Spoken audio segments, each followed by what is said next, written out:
Tired of ads barging into your favorite news podcasts? Good news. Ad-free listening on Amazon Music is included with your Prime membership.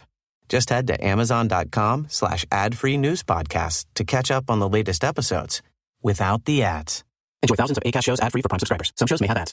Hey, Dave. Yeah, Randy? Since we founded Bombas, we've always said our socks, underwear, and T-shirts are super soft. Any new ideas? Maybe sublimely soft. Or disgustingly cozy. Wait, what? I got it. Bombas. Absurdly comfortable essentials for yourself and for those facing homelessness. Because one purchased equals one donated. Wow, did we just write an ad? Yes. Bombas. Big comfort for everyone. Go to bombas.com/ACAST and use code ACAST for 20% off your first purchase.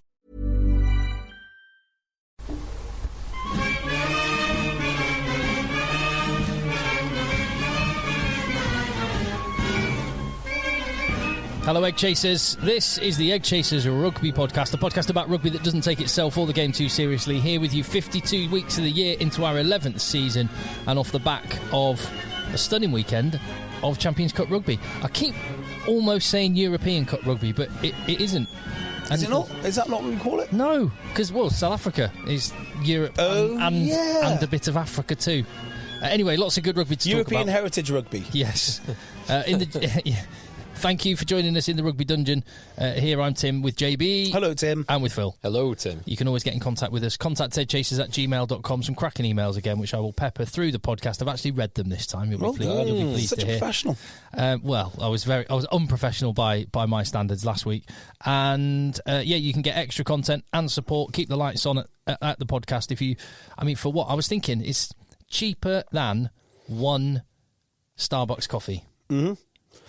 Now, I don't like this. I used to like this analogy of buy us a coffee. But then it's turned into the biggest charity scam. So I don't know if you've seen this. No. But people say, buy me a coffee. So it's a thing it's an actual app, I think. It's buy me a coffee app. Yes, they do that. So these charities say, buy me a coffee. And you think you're buying some nice awareness-raising charity goer a coffee, but you're not. You're just filling his pockets. So there's a couple of the mental health charities in rugby which are like, buy me a coffee. God knows what they do with the money. Raise further awareness. Well, yachts. I've only mentioned coffee because it's comparable in terms of price. If you subscribe, I think you every get more, 3 months, it's enough for a Negroni in a really expensive bar. No, it's probably 3 not. months. No. 5 months? 5 months. In 5 months, we get... Yeah, I think 5 months worth of work for a Negroni is really fair. Yeah. I like that. Yeah. I like that analogy much more. Buy me a coffee. Grow up. In 6 months, 6 months of extra content and helping keeping the lights on would be with the equivalent of a Negroni at altitude. We should actually... with a service charge. We should actually list what what's our subscribers like. Negroni, an escort. After 12 months, you can buy us an escort for 5 minutes. Illicit substances. I'd have to. I don't know what street rates are these days. Never have, to be fair. These days, yeah. Right. Anyway, Patreon.com/EggChasers for that. So much rugby to talk about. Wow, isn't there just? Do you know what I want to just get a sense of? Because this is a bit of an overview of the weekend. It makes sense of some of the Champions Cup rugby we've seen. It looks at it in a broader picture as well. How do you make sense of top 14 URC and the Premiership in light of 3 rounds of results in this competition and the ones we've just seen? I can't really speak for the URC because I simply have not paid attention to their games. That's what I would say. So I'm not willing to say it's great or anything else. But I will say that there's a lot of negativity online, particularly around the Welsh regions, and the chat around the Welsh regions is negative. The top 14 is easier to talk about, and the Premiership, which is easier to talk about. I think the top 14 is exactly what we thought it was, which is an excellent team an excellent league littered with excellent teams. And the Premiership is in a very strange place. That's what I would say. So, of the pools, there are. If you just look at the top 2 in each pool as things currently stand, you have 3 top 14 clubs in my beloved Bordeaux, Lyon, and Stade Toulouse. You've got 3 Premiership clubs in Bath, Northampton Saints in Exeter, and then you've got 2 URC clubs in Leinster and the Stormers. And so it's a 3-3-2 split, so that would suggest it's fairly even across the boards, although that would suggest that Premiership and top 14 are marginally better than the URC. But it's definitely not that clear cut. No. It's strange, isn't it? Yeah, it's really weird. And like, you text today, Tim, to us and a few fellow EggChasers saying death of the Premiership was wildly exaggerated. That was after Bath's win. After Bath's win, brilliant win.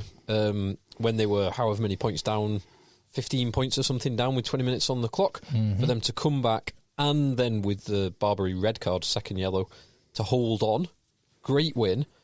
But then the Leicester and Saracens game shows that they've just been 2 historically very good teams have just been absolutely annihilated. Both completely annihilated. From minute 1 to minute 80, both teams were totally outplayed in every single facet of the game. So I think a different way to look at it is comparing the teams in similar layers of the leagues. So the top teams in the URC are extremely good. The top teams in the Premiership, it's harder to tell who they are, but in Europe, the top teams in Europe have done very well, even though they're not the top teams in the Premiership, and they certainly weren't the top teams last year. And the top teams in the top 14 have done very, very well.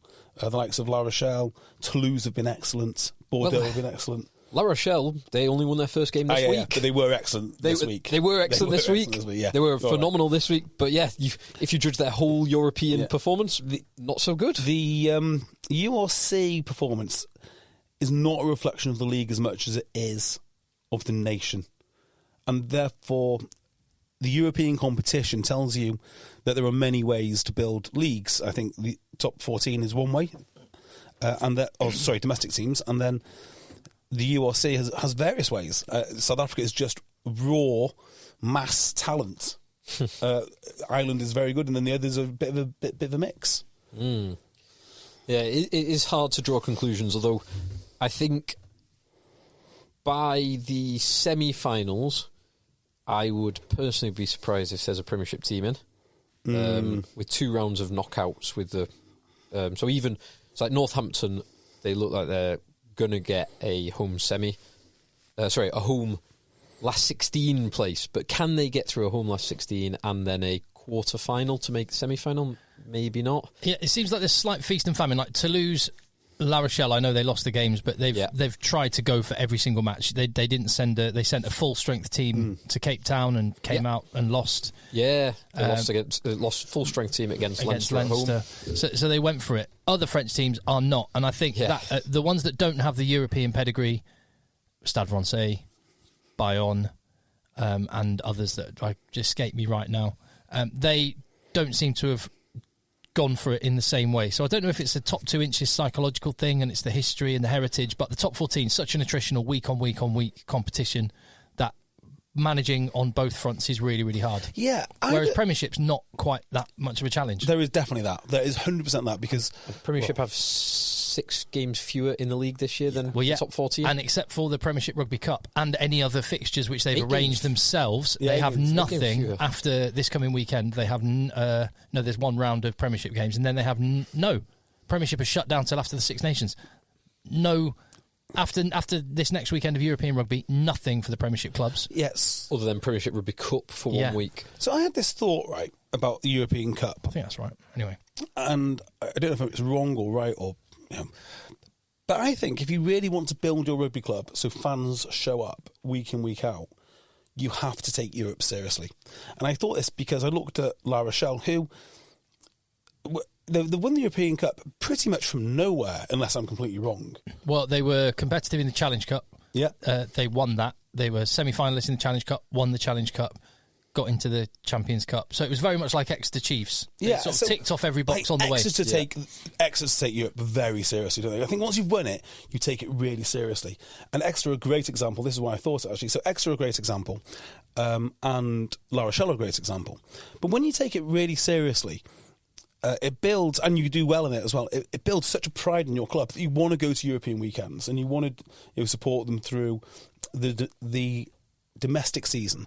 I think it's actually a really important thing to do, because if you don't, what does it say about your club that, we're going to kind of try hard to get into playoffs, but then we're going to give it all up when we get to the biggest stage of all? I don't think it's a good look. I don't think fans appreciate it.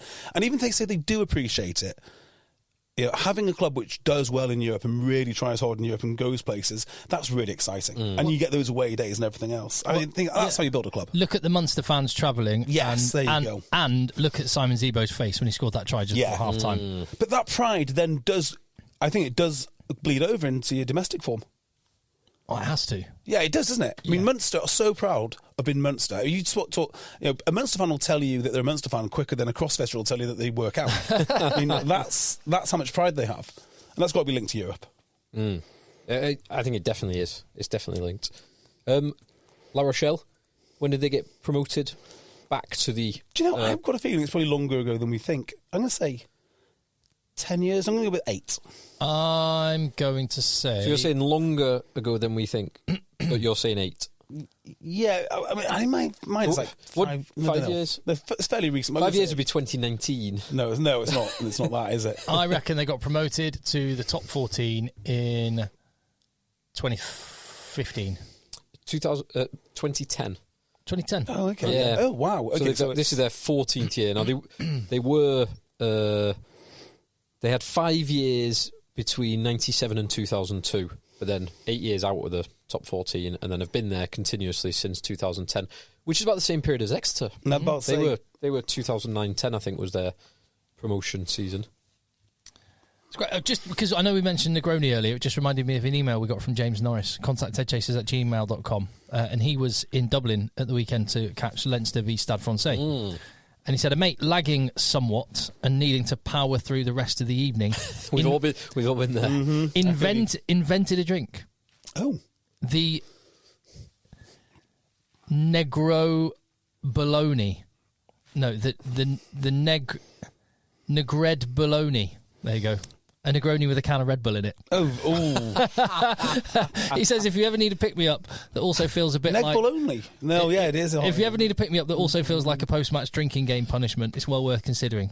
That's a real pick-me-up. And he says, a shout-out for Alton in Counties 1, Hampshire, if possible, please. Tough times this season, but building every week. A couple of good mates of mine used to play Alton, and when I was at Newbury, growing up, we used to play them regularly. Good club. Nice. Good club. Nice part of the world. So, do you want to talk about some games? Any game in particular that you want to start with? What's the most? Yeah, what's the standout game of the weekend or performance? Well, there's quite a few beatdowns this week. I feel like in other weekends there's been some real arm wrestles. I feel like we can swerve the beatdowns a little bit, but I don't think we can, because some of the beatdowns I think are like Saracens beatdown. I agree, but I don't think they're headline billing. No, like might have been Bath Racing seems significant. Bath Racing was significant. Exeter Glasgow with that finish is significant. Northampton, that is. I mean, Northampton is. I would happily talk about Northampton. And like you say, it was a beatdown, but La Rochelle, that was a significant win for them. Munster, significant win for them. Yeah, that's another great one. Yeah, Munster really was a significant. We don't have much interest in talking about Leinster. Don't have much interest in talking about. Here's a thought I had as well before we crack on into the games. We're currently debating whether we want an English structure with 2 leagues like Prem 1, Prem 2. David Moffat was on LinkedIn today. Well, who's debating that? Because the Championship aren't up for that at all. No, but Championship would just have the pyramid as per, wouldn't they? Pretty much, yeah. Well, with true... Well, yeah, because I suppose if we don't want to go too far into the weeds with this one, but just to summarise, because this is one of the big stories on the front of the Rugby paper again, and it's been dominating the news.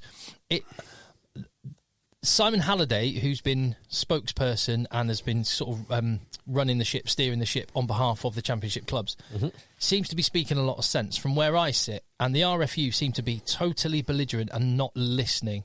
And the art of negotiation and the art of the deal, surely listening and understanding the motives and the intent and the objectives of the people you're trying to negotiate with would be important. Yeah. The RFU seem to be completely ignoring it and actually making ultimatums. I think the RFU are I'm not an RFU defender, by the way, are in a tough place, because what this season has told us is that hard, brutal decisions can yield really good outcomes. So this is why they shouldn't be in charge of the professional game and the amateur game, because professionalism is about hard, brutal decisions. And the hard, brutal decision I would make now is cut everybody loose except for those 10 clubs in the professional scene. David Moffat, I keep saying David, if it's David Moffat, the ex-Welsh CEO, chairman, whatever he was. What do you mean when you say cut everyone loose? Just cut them loose, just let them find their own way. So no funding for anyone below the Premiership? Yeah, basically. And the reason that you'd have to fund the Premiership is to fund the development of the England players. So that's how I'd do it. Let's not debate that too much, because that's not the point I want to make. Yeah. But I totally appreciate other people have completely different points of view. Yeah. And I'm not saying I'm right, that's just my view. Yeah. Mm-hmm. So Moffat was saying... now is the time, because the Welsh teams are so awful, to have a British and Irish league. And he, like so many people do in the pub. Sam Warburton was doing this the other week. Yeah. There's a lot of people with Welsh hats on who would like that. Yeah. Yes, very much so.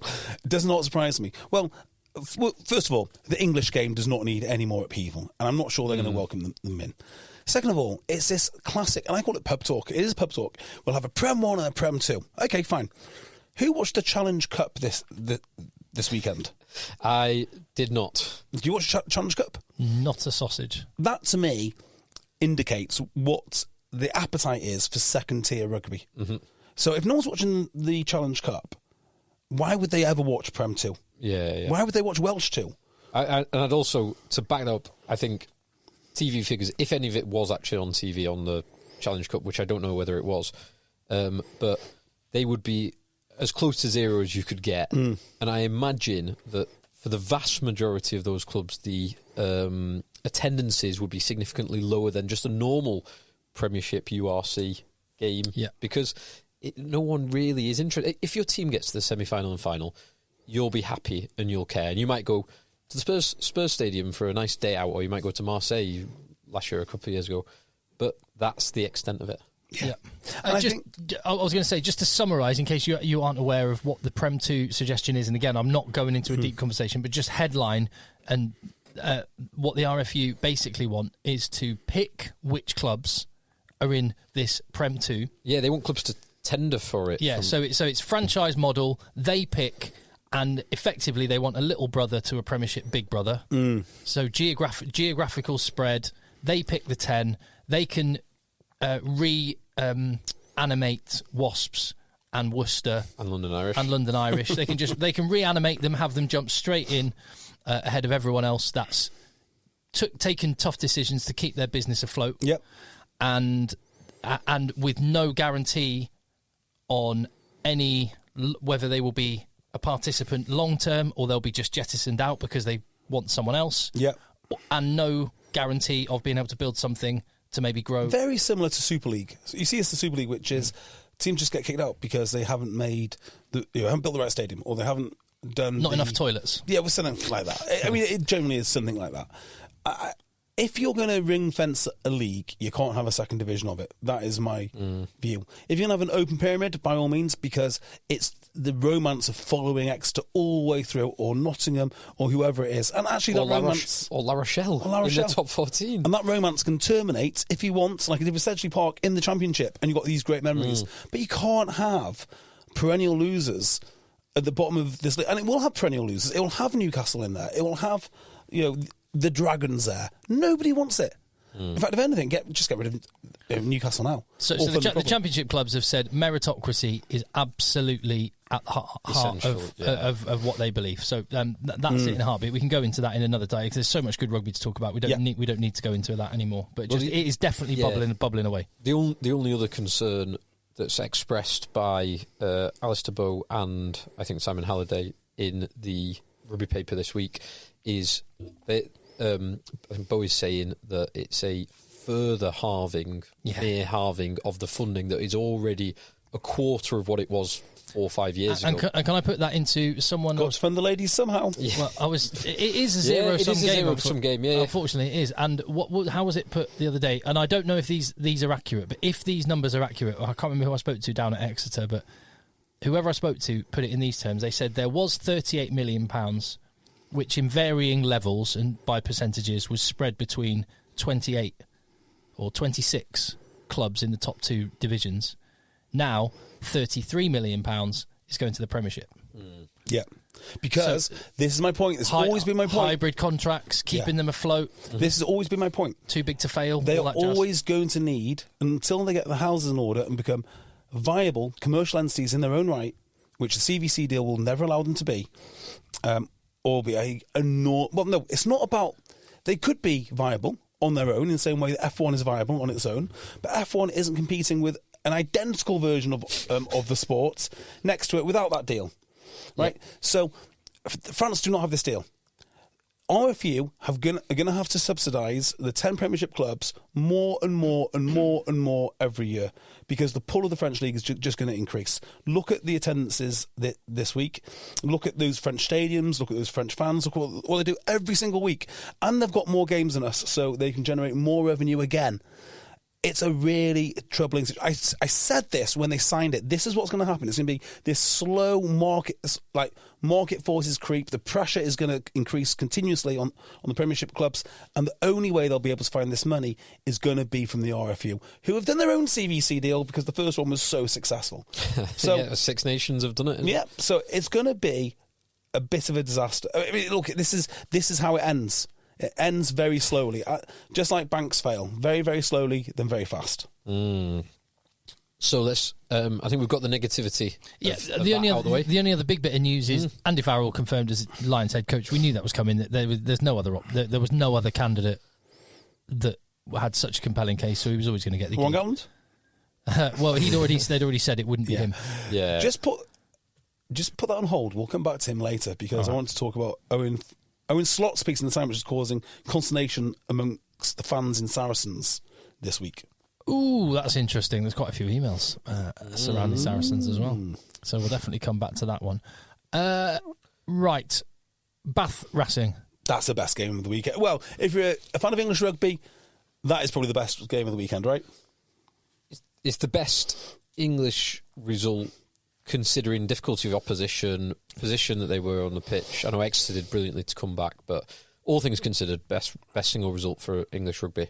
Yeah. Now, let's start from the very beginning here. These two teams that were picked. Why do people continue to say, and it is true about some French teams, but not all, and Racing are not one of them, the power that Racing have in that pack, the size that they have in that pack. Sorry, what have I missed? Right? I don't know much about the two props, and I don't know much about the number 8, but if they averaged 150 kilograms across those three, they would have an enormous pack. As it happens, they have a pretty averagely sized pack. Yeah, they're not enormous. They're not enormous. They're not even big. So Khaleesi's not big. Nope.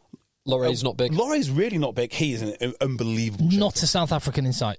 That was their problem. Yeah, well I mean, until Khaleesi and Niakane. They had 4 Frenchmen and a Welshman in their 4 Frenchmen and technically an Englishman plays for Wales in their front 5. I mean, you're not going to win when the opposition have got South Africans. No, you're not. It's so true. Now, and Charlie Ewells, who spent several months in South Africa. Will Rowlands, and is much better for it, weirdly. Will Rowlands is a very good Premiership standard player. He's actually an international player. And would he be a Lion? He's a big boy, but he's not like some of the big boys in France, like Will Skelton or Paul Willemse or Manny Meafu or Postolo Tuolagi. They are seriously enormous 150 bits of kit. kegs. Yeah. Will Rowlands is a solid, large Premiership 125. Yeah, something like that. Good player, yeah. really good player. He's not keeping me up at night. So what were the commentary team on about when, they're so big? Like Henry Chavancy on the game line is superb. But, lots of people. It's not a big team. Yeah, Fiku is. But I agree with that. Yeah, so that's the first whinge I wanted to go off my chest. This is a much more even matchup than, say, if La Rochelle came to town or Bordeaux. Bordeaux. Or Toulouse. I mean, Niakane on the bench is pretty handy. Pretty very handy. But then Bath have got a lot of scrummaging power. Bath don't really struggle for scrimmages. So and their driving maul is superb, which it has been for several seasons. That's the first thought I had. Here's the second thought I had, and you'll love this, Tim, because it's going to come on to your least favourite player. What value is in this Racing team? So we're talking at Khaleesi, and I love to talk about Khaleesi because he's a good player. He's not in my top 10 players. I think he's a very interesting captain. How much does he cost? I read a little, because you asked this question, so I read a little bit of South African rugby journalism, and there's two important bits of information for that. One is, how much did he cost to get to Racing 92? Yep. Which is, so he had a 5-year deal with the Sharks, which he played one, because he went from Stormers to Sharks, played one season with the Sharks. So they had to buy him out of a 5-year deal, which was reportedly somewhere in the region of 18 to 20 million rand, which is £800,000, something like that. It's not far off £1 million. It's the best part of £1 million. And then his salary is expected to be something not too dissimilar, 750k. I mean, genuinely, one of the best paid rugby players on the planet. Yeah, he has to be, right? Yeah, if those reports, and they're coming from multiple sources, but worth every penny. Worth every penny, of course, right? No question. I sincerely mean that. Do you really think that? I do. It depends for me. I do not think he's worth that as a player on the pitch. No. Because he's double World Cup captain. He's an incredible presence off the field. Whether he brings in, and I'm purely talking from an economic perspective, whether he brings in fans over whatever his contract says, he's on a 4-year deal at Racing. Or sponsors. Yeah, fans, sponsorship, all the rest of it.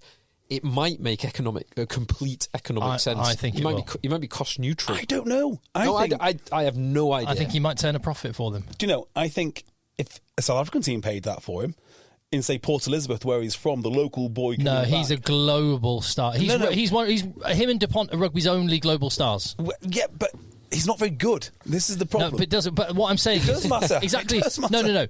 Is he worth his place in the team? Yes. No. So my point is, maybe he's worth his place in the club. My point is, I don't think it matters what you pay him, because they will get a return on that investment in sponsorship.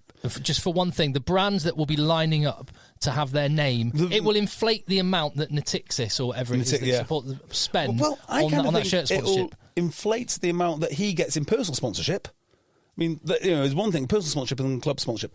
As a player, I was watching Van Velt's against him today. Van Velt's is at 6, he was at 7, doesn't really matter. And I thought, Van Velt's is a bloody classy player. I mean, a really underrated classy player. Now, he's not as good as Khaleesi, but he's not, I don't know, what do you think the pay difference is? £400,000 worse? Way more. I think there's $500,000, probably $500,000 plus difference. Yeah. I mean, like what kind of way is this to spend your money if you're building a rugby team? Totally. If it was just on output on the rugby pitch, you could get better bang for your buck, no doubt. Yeah. But what are we here for? Well, I just said I think it'll be a return on investment. I don't know if it will. I mean, it is a funny one because Racing 92 are owned by a billionaire. Yeah. So I'm sure he's got much more profitable investments everywhere else in his portfolio. He gets to have Khaleesi there to oil the wheels of all his other business stuff. That is actually quite a good point. That is a really good point, in fairness. So I spoke to one Premiership owner, and he says the best thing that I can do is stay at work to pay for all of this. So, yeah, I mean, having someone to grease the wheels of all the other businesses and bringing them around, yeah, that is definitely a real thing. But if that is a thing, don't play him. Don't play him in important games, certainly. And also, there's a few other angles on here. Like Bristol, when you have a handful of really well-paid players, it distorts everything else. So it distorts all your other players. I don't think that's a massive problem in Racing. And the other thing is, you actually need to win games. And he just isn't good enough. He's not. I don't put him in my top 10. It's certainly not my top 5 flankers. Well, he doesn't do all the flashy stuff. I mean, he's good enough to win 2 World Cups. So yeah, but he's in the same... I think I might have won a World Cup next to Peter Steph-Toy. Peter Steph-Toy I mean, that's who won the World Cup. Racing's last 7 fixtures are in all competitions, top 14 in Europe. 1-2, lost 5. So they're not on a good run. They've got Cardiff at home next week, so that's good. That's all right. I was thinking, because obviously watching this game, Racing 92, they don't have a premium fly half on the pitch. They've got very young halfback combination who LeGarrick. If only they could get one. Well, give it well. And so this is what I was thinking about. If, let's say, Owen Farrell is worth close to, let's say it's in the same ballpark as Sia Khaleesi per year, which I easy. Easily. Which twice. Which he is. He will be paid something 100% similar. 100% he is. I was thinking, if Farrell was captain in Racing 92 in that game rather than Sia Khaleesi, Racing 92 win that game. Yes. Because they keep chipping away at the scoreboard. They stay, when they're, what were they, 22-9 up or 22-7 up? Yeah. They stay 10 points adrift for the whole game because Faz will keep chipping it. So is Khaleesi worth it from a playing perspective? He's not worth the same as a Finn Russell or... Because I think no flanker is worth the same as a premium fly half. Just think about this. I could probably pick up Quagga Smith for half the money. Yeah, A third of the money. Quagga Smith. Less than and half. we know Quagga Smith is better. We know that for a fact. we just know that, right? Anyway, maybe he could just inspire the scoreboard to turn over. Maybe. I hope Owen Farrell moves. Yeah, I do as well. But for the money, I would love it. So one of the interesting things about Owen Farrell going over there was some of the stats that commentary read out about Racing. Something like they've scored 10 more tries than everyone else in the top 14. They've got the most line breaks, most meters made. And it really did show, actually, in the way that they played. When it was Nick Mullins that read that out. Yeah. And it was like, you occasionally get that, like, it's 1 or 2 stats. It was like a dozen, like 12, 14 of the most important stats in the game. So at the top of the top 14, there are 2 teams who are 1-8, lost 4. That's Racing 92 and it's Bordeaux. Wow. And you can tell. My beloved Bordeaux. The way they're playing, you can tell. Bordeaux, with the way they're playing, Yeah. their points difference in the top 14 is plus 67. Racing, plus 129. Yeah, well, yeah. Some of the handling from Racing was superb. Mm-hmm. I mean, there was no two ways about that. And LeGarrick's going to be DuPont's awesome replacement in the Six Nations squad. You'd hope so, because he's very, very good. And yeah, so sorry, the point I was making about all the stats is LeGarrick and I was going to say Gilbert, but of course it's not Gilbert. You have to say it in a really cool way, haven't you? It is Gilbert. They obviously must be good at something. There's no, it's Gibbert. Gibbert, yeah. Gibbert or Gibbert.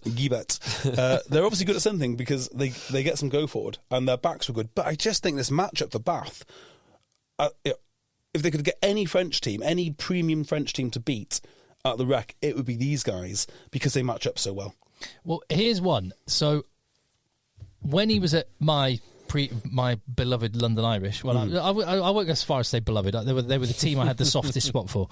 When he was at London Irish, I was raving about Arundel for ages and ages and ages, and I think his highlight reel's incredible. But I think you hate him. I don't hate him. Hate him because Owen Farrell hates him. I really Owen Farrell said, "Hate Arundel." Here's the Therefore. message. Yeah, but he's a bit of a show pony. He doesn't do much, does he? I mean, he just does not do much. Well, he does incredible things. Yeah. But and again, they lost by 4 points. And this is something else I put in our EggChasers group chat. I think the words I used I said, the way the second half finished was unforgivable. And that was Henry Arundel in Bath's 22 when they were already points up. And he a completely pointless kick when he could have just kept the ball, tried to score, or just kept him recycled. It was the most brain-dead decision, and he had a couple of those in the first half, and they lost by 4 points. Yeah. He does... I don't know if it's part of the same... Maybe he needs to go through the cock and singer curve of learning how to become a good rugby player. Extreme talent. Well, this is it. And slowly making him... Muir and Cock and Singer against him. I mean, I really did not like Cock and Singer for a long, long time. A really long time. And I do think he's becoming an absolute class operator now. Yeah. Arundel and Singer, they both suffer from the Pierre Spies disease, which is too talented. All through being juniors. Spies syndrome. Yeah, I have absolutely no doubt that until they were 18, 19 and started playing real men's rugby, they would have just walked everything. They've probably never so been tackled. fast, so strong. Yeah. Tackled once every 4 weeks. Yeah. Like, what on earth just happened? Maybe But it's they've a never had to London learn from Irish it. winger thing. Maybe, I reckon, give it 2 years, Ollie Hassel-Collins will be best winger in the world. Yeah, maybe. Because he's gone completely off the radar. Yeah, He but I mean, has. he must be injured or something. He's on the Thockensinger curve as well. He Yeah. played for England young, dropped, bombed out. Now he's on the way back. It's London. They must have some bloody talent around the London Irish area in terms of wingers. But yeah, so I do think you're right. He needs to learn to do the hard things. The hard things. Well, not the hard things. The boring things. Learn to kick chase. Learn to get in. Learn to be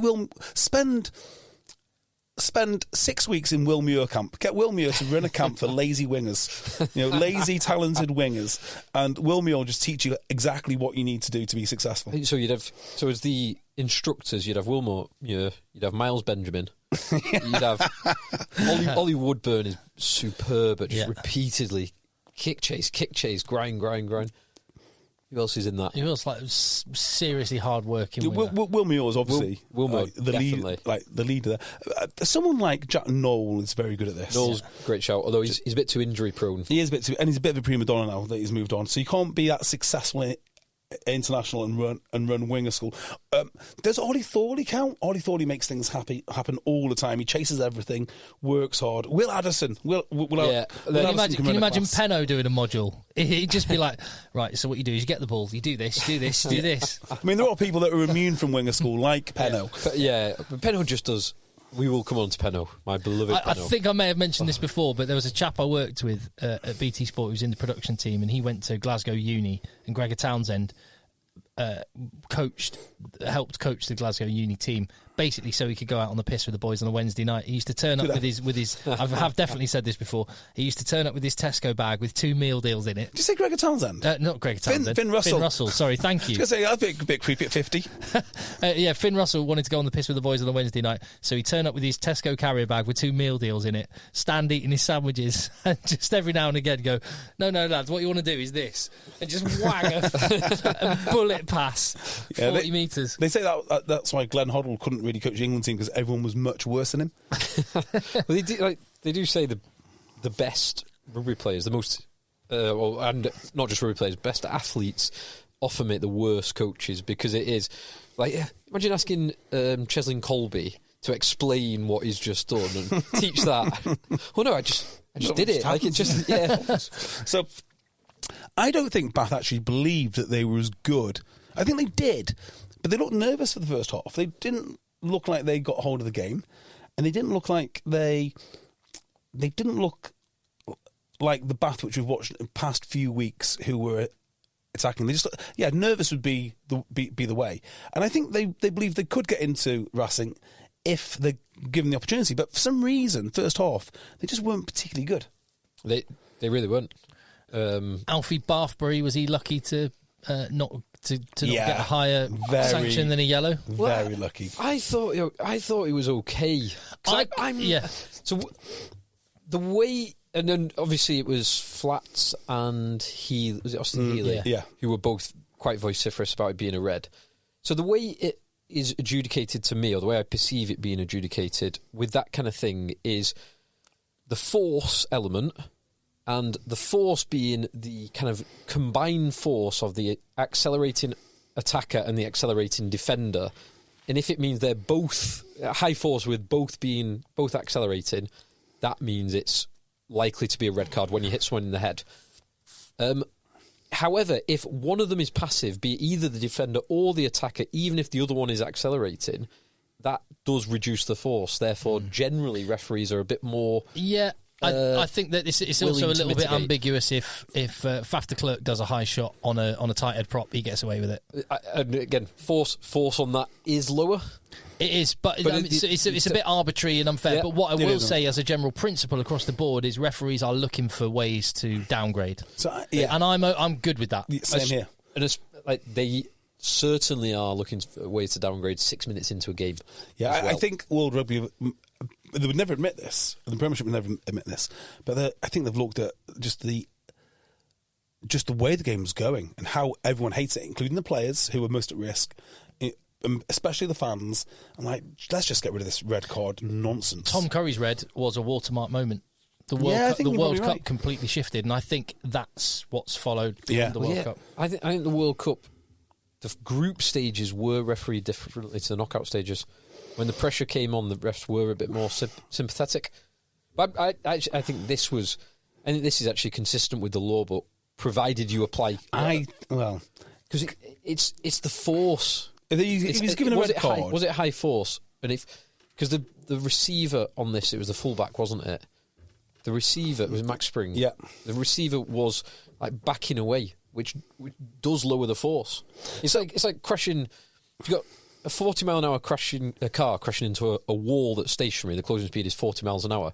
If you've got two cars both driving at 40 miles an hour, the closing speed is 80 miles an hour.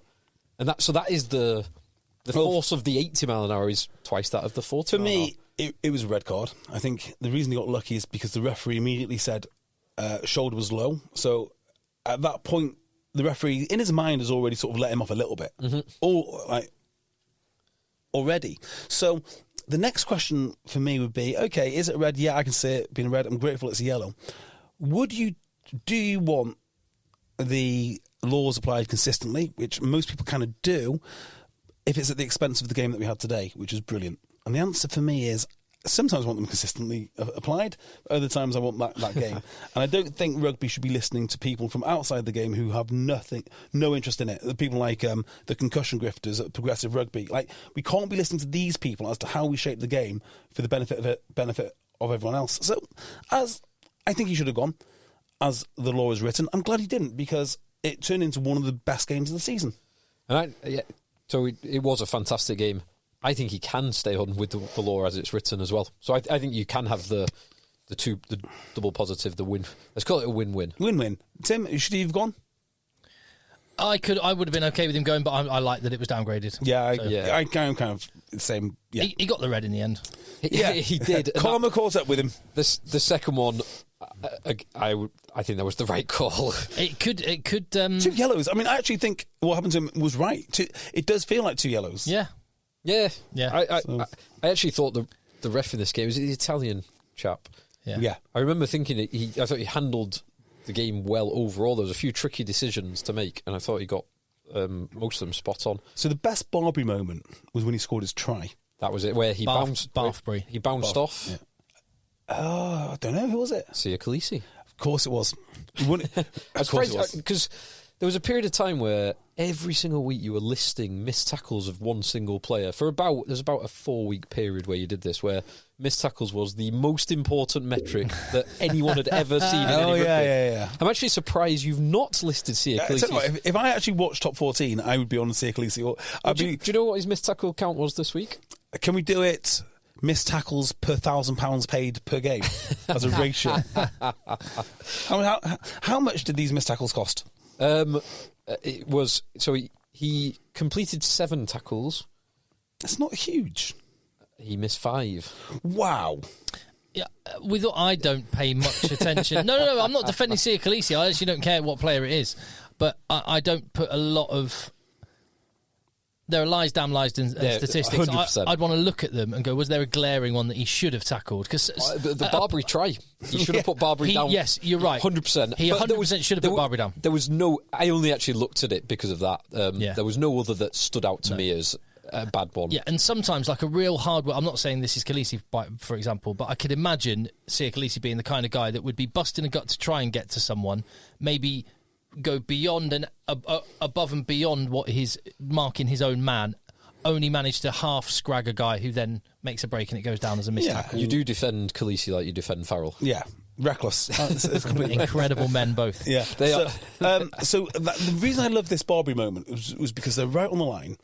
Barbary's already been repelled once, from what I remember. Khaleesi Barbary picks up from number 8, and Khaleesi put a great shot. Yeah, smashed it, absolutely smashed him, walloped him back. But then, incredible play, ended him. 10 seconds later. Yeah. Well, I was thinking before he got pushed back, I was like, this is it, really. If Barbary wants to be the guy that everyone thinks he is, and he's got a bit of an attitude about him, which I like, actually. You know, I'm big inside. If you think you're that good, and back yourself, but you got to score here, right? This is where you earn your money. He got repelled, like, oh well, maybe not, and then he got up again, and then he just ran through people. I was like, yeah, okay, I can get on board with this as long as you're doing what it says on the tin. I don't really mind. And his other moment as well. Well, that's like just before that phase of play, he'd got over the line, and then it got classed as a double movement. Yeah, that was nonsense. That I thought that was harsh. So he'd actually kind of scored 2 tries in a 2-minute period. And he had his break as well, and that might give you a certain clue to why he is so good. You know, he's fast in the same way that Ben Earl is fast. That is where the power is coming from. He's not abnormal. He is definitely very strong, but I think it's the speed. I think it's the power that he generates rather than the torque and the strength. Well, he did just one more thing on Barbary, because he had his bad moments, he had his good moments. He beat more defenders than anyone else on that pitch. Did he? Today. He beat 8 defenders, which is... I think there's some intangibles with him. Like it's an attitude, isn't there? It's whether it's I think it could be attitude, like as you say, something like real confrontational. I'm going to have you, or I'm going to back myself. So he ends, but it's also an intangible.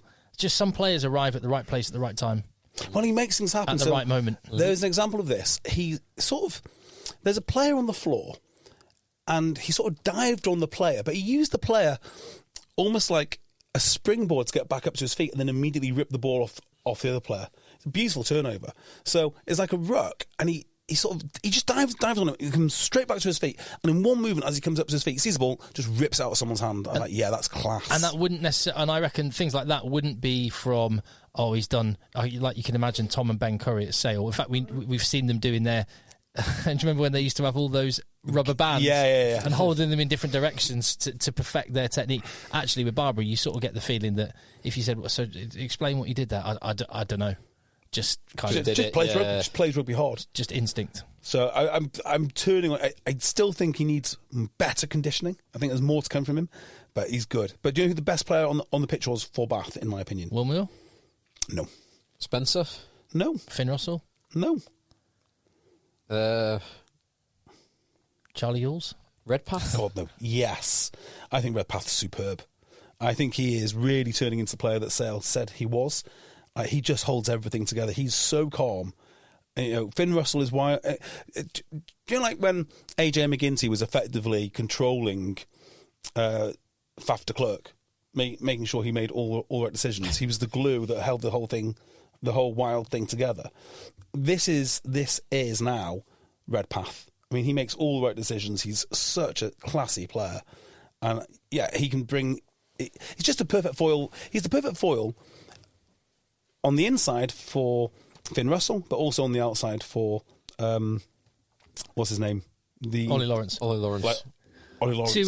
To move it on, I've got an email here from... Just on that point before, because let's move on, but I was thinking exactly that while I was watching the Exeter Glasgow game, because Tui Pilotu, who has been the starting 12 for Scotland for the past couple of seasons, was wearing a 13 shirt. Yes. Which might actually be a...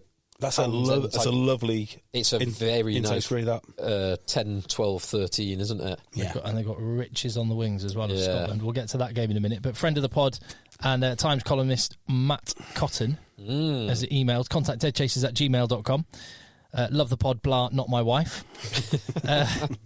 Said, just been to the Bath Racing match with my friend, and we've been thinking about ways to amp up the game. And this will just nudge us onto another little conversation of another bit of rugby news this week. He says, ways to amp up the game in light of the Netflix Six Nations documentary that's come out.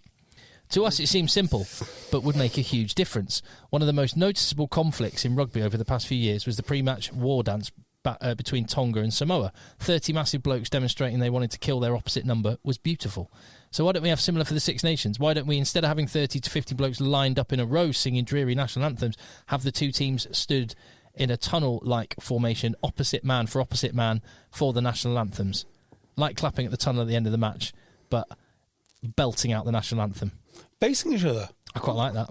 No reason why not. Yeah. I mean, I think to answer Matt's question, if you want to really get things going, I've said this many a time before, but it's not, and why it's not been implemented yet, it's one of those things that literally costs a couple £100. but both packs walk onto a weighbridge. Weighbridges, yeah. The weighbridge, and the weighbridge has got 2 digital displays, and they light up Like a boxing weigh-in. Yeah. But here's my new thing. Pyrotechnics go off for the heavier pack, and then we're into it. Why is that hard? They can do that.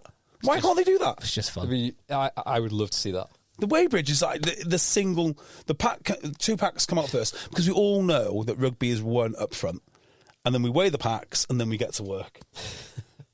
I love it. I love Same. I love both suggestions. But on that, do you know what? I love this Six Nations full contact trailer. Have you seen the trailer? No, Seen the trailer. Jay. Seen the one with Porter. Yeah, Jay, you will love it. ooh. Shall I look at it whilst you talk about things? Yeah. The reason you will love it, and I don't want to, obviously, I'll let you watch it and get your own opinion, but the reason why I imagine you will love it, the reason that I love it, is because this is made for a broader audience than just rugby fans, and the thing they've got front and centre of this is massive hits. There we go. I tell you, we're winning the fight here. We are. We are winning the fight. Slowly but surely, we're winning this fight. The red cards are reducing. People are understanding, it is about contact. It is about aggression. We don't need to be embarrassed to say that. Yeah. Yeah. Slowly but surely, people are coming around to our thinking. Let's have a look at the Six Nations. Yeah, it's called Full Contact. It comes out very soon, I think. It would make sense because we're kind of 3 weeks away from the. Oh, is it the trailer for there's a Netflix stuff? Trailer for the Netflix thing. Oh, I hope it's good. I really hope it's good. yeah. I just find I'm not being negative here, but hang on, let's Like just even a little thing when they're talking to Andrew Porter, they're getting him to talk about his cauliflower ears. It's just like it's just great. Kind of. Believe it or not, this is my good ear. Yes, I like it already. Ooh, Bone on bone. It's tough to keep in control. oh. I'm just making sex noises. Just realised I'm making sex noises. I know what JB. Yeah, so like, I know what JB's vinegar strokes are like now. So yeah, it's just like the cinematic beauty which Netflix have brought to contact. It's not hard. It's not hard. It's incredible to see. And yet, as you say, we've been, or certain factions, big factions, have been trying to nudge rugby away from that. The new, what's that game? X. Well, no, Rugby that's Rugby X. Yeah. Is this like Elon Musk doing Twitter? Thanks. Doing rugby. Which is very Rugby much X thanks, but no thanks. That was a Ben Ryan one. Yeah. And then there's the what's the new one where they've reinvented touch? What's it called now? Oh, do I want to say 20 or something? No, T1. T1. That's it. T1. Perfect. Yeah, not for me, thanks. No. I'll have giant men smashing into other giant men. I'll have Thank that. you. That's exactly what I'll have. Yeah, it's good, isn't it? It's promising. Yeah, it looks really good. So yeah, back to Bath. Delighted. No, I've done Bath. That's fine. Delighted for them, but remember this: they've got Ted Hill and Underhill to come back into that back row. That is the coaching point that anyone can take away. Any owners of clubs or any coaches, the what you need to take away from Bath is get 3 clubs go bust, get their best players for way under market value, and Hey, there's more than that. and you might have a good team. Tim, there's more than that. So I was thinking about this. They are the club of woe, aren't they? So I mean, you might even count Will Stewart because Wasps couldn't afford him. Then you've got Ben Spencer because he had to leave because of salary cap irregularities, and or Owen Farrell. Yeah, and then you've got like all the lads from Worcester who turned out. I mean, why Worcester won't win the league every single year? What their players have done elsewhere is remarkable. So yes, Ollie Lawrence. We've just literally got an email come in, and I just have to read this now. Evening all, it's from Toby Rigdon. He says, Tim refusing to give Bath credit as they've benefited from 3 clubs going bust has wound me up. He's almost like he's listening live. But it is true. It's undeniably true. He says, I agree, our best performers this season have been Ollie Lawrence and Alfie Barbary, but every team has done likewise. I know Northampton Saints have benefited from Pearson and Finn Smith and Tom, Willis and Gonzalez. So Saracens. Quins have got Will Joseph. Yes, they have. But I guess the point that's not. I'm not taking anything away from Bath. I'm crediting them. I'm just saying it's hard to sort of go, oh, what did they do that we can learn from? Yeah, clubs went bust. Well, and also spend £1 million a year on Finn Russell. They spent £1 million a year on Finn Russell. That's wise. Much wiser than say spending the same amount on say Sia Khaleesi. But let me just finish this point, and let's not have a conversation. We need to move on. He says Toby Rigdon to finish says everyone has benefited. I'd argue Bath's most important signing from those sides has been Lee Blackett. I think he might be right. Yeah, it's a great point. That is a very, very good point. That's the other point of value I was going to make. How much does that Racing coaching staff cost? Who would you rather have? Freddie Mishlak, who I massively respect as a player, I don't know anything about him as a coach, or Lee Blackett, who has proved himself time and time again as an excellent coach. He really is a great coach, Lee Blackett. Got a lot of time for him. Yeah, indeed. We mentioned Northampton Saints. We can briefly touch on them. We should. I mean, you guys were going to be there, then couldn't. But thank you to Jack from Saints for the kind offer. JB's. I can see you're in pain that you weren't there on Friday. So I had a client come into the Beardmore & Co. Independent Financial Advisors offices. I was sat there at 3 o'clock. I was like, if I can get out of here before 3, I can chance my arm and go from North Wales all the way to Northampton, 3.5 hour drive. But I think I can do it. And it ran over. And at that point, I thought, I'm not stressing myself out. So, obviously, our clients are our priority. Beardmore & Co. Independent Financial Advisors. But it's a very kind offer from Jack. I'm sure we'll get down there again soon. I'm glad that I was on the motorway listening to it as I was driving down to Exeter, and I was not there to watch my beloved Bayonne get absolutely smoked. They did smoke them, didn't they? It really was. It was a pumping. Poor Machino getting the. I mean, he worked his nuts off, but he's 36, and at one point he took an intercept. And just ran in treacle. The intercept was incredible. That really was a hilarious moment. Yeah, I mean, I guess it goes back to what I was saying before about taking Europe seriously, pride in the club. Northampton is bouncing now. Rightly so. Yeah, they're playing a lovely, lovely brand of rugby. For once, it feels like for the first time in 10 years since they were kind of successful all those years ago, it's not free-flowing rugby built on foundations of sand. They actually have solid foundations right through their pack and their replacements, and that gives this backline. This might be the most cohesive backline, certainly in England. They are so good. Some of their running lines and the handling and Freeman, whether he's playing on the wing or in the centres, he is so dangerous. Northampton posted a slow-motion video of one of their attacks to this classical music and just said, I said some caption like, art, or something like that. It was just, it was great. And List your England backline only using Bath and Northampton, because I think that's how they should do it. Alex Mitchell with Ben Spencer on the bench. Yeah. Oh, God, yeah, you can do that. Then it's got to be Finn Smith. Then you have... I'd probably go Lawrence Freeman. Even though you get the best out of Lawrence at 13. You could go Dingwall Lawrence or Lawrence Freeman. I'd go Dingers Lawrence. I'm happy with that. Yeah. Dingwall Lawrence. You go Cocknesinger, Freeman, Furbank. Yeah. Or Freeman on the wing and Will Muir. Sorry, Freeman at fullback, Will Muir on the wing. I'd have Furbank at fullback. But then Freeman's definitely got to play, and then it's Will Muir or Cocknesinger for the other wing berth. Cocknesinger's got to play because he's abnormally large.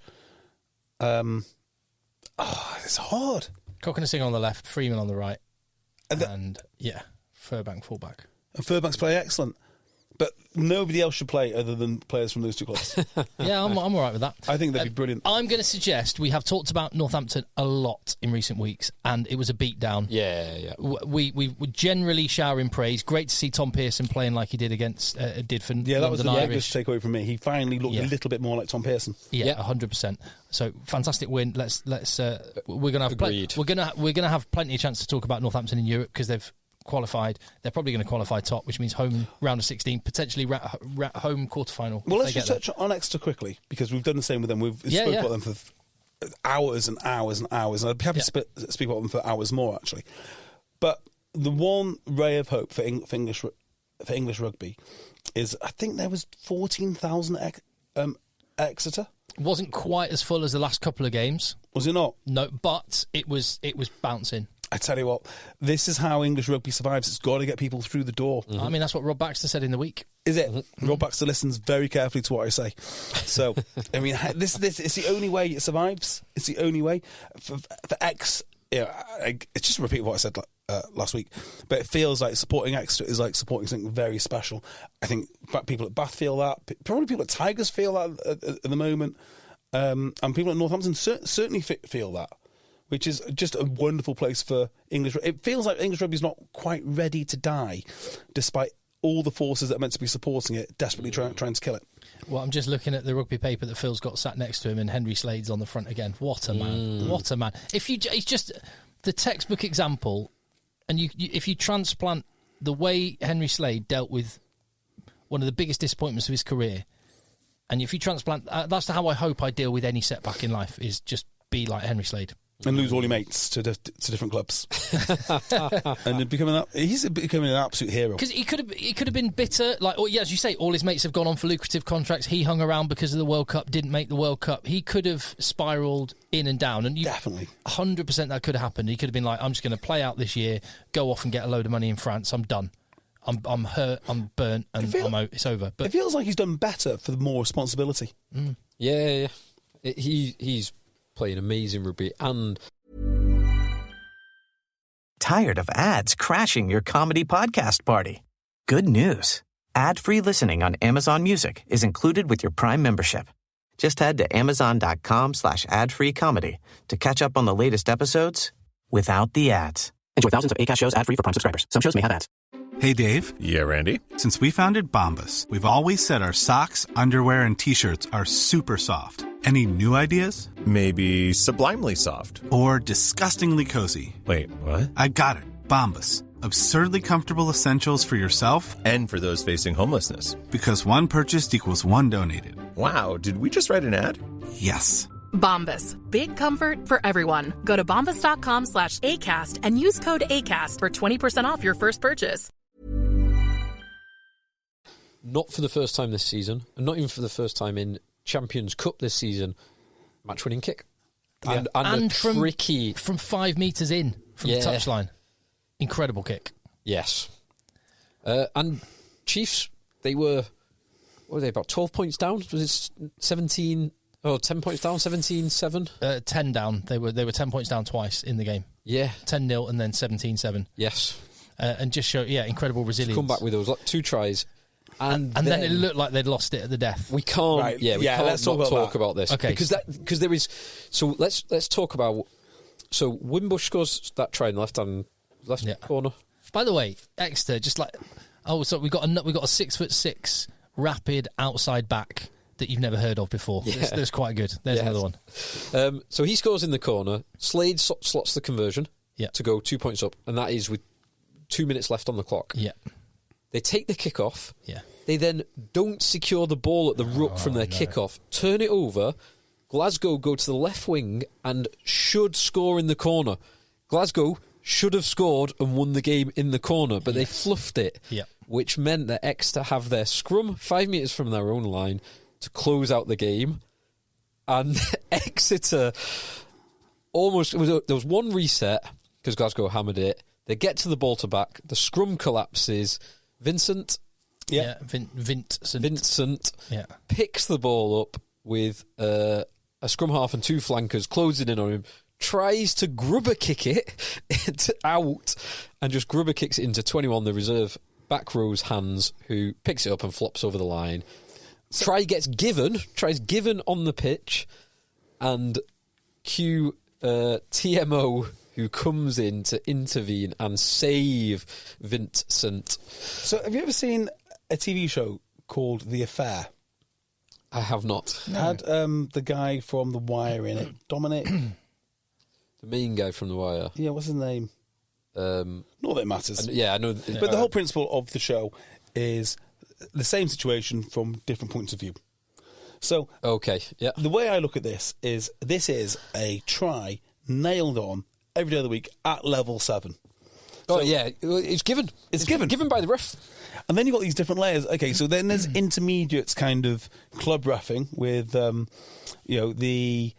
touch judge pitching in, and then you've got the international level reffing with all the details been checked to the nth degree with the TMO, and this, was the right decision. I tell you what, if it was Exeter on the end of this decision, I wouldn't be happy. I'd be raging, in fact, right? So let's just remember that. Yeah. So I think it might have been the right decision, but there again, is it the right decision if sort of the natural laws of rugby on a field at level 7 dictate that should have been a try? It should have been a try. I kind of don't like. So I am happy that Exeter won. I kind of don't like pedantic laws where you have to look at something 5 times and say, right, at what point was the scrum collapse, and at what point did the number 8 unbind, and at what point did the flankers... When you're having to go through that level of detail in order to prevent, or in order to get someone out of jail who messed up big time. Like it was a massive... That was the problem, wasn't it? It was a massive... It was a total cock-up by Vincent.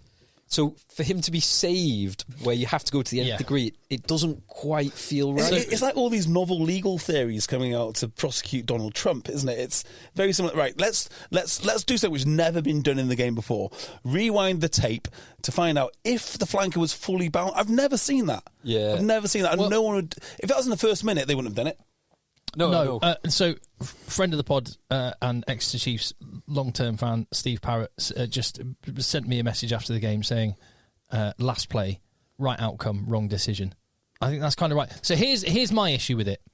So, and I think the referee put this all on his own shoulders. Now, again, it's context specific. At the end of a game, when the result is on the line, letting a scrum collapse and letting it play on was the mistake the referee made. Oh, yeah. Because he'd already reset once. He'd already reset one. So resetting twice doesn't... It's irrelevant. It's irrelevant in terms of time. Yeah. And I can understand those occasions where the refs are like, come on, let's just get the ball played. In the middle of the park, the game's gone down, but the ball's clearly there, let's play. Yeah.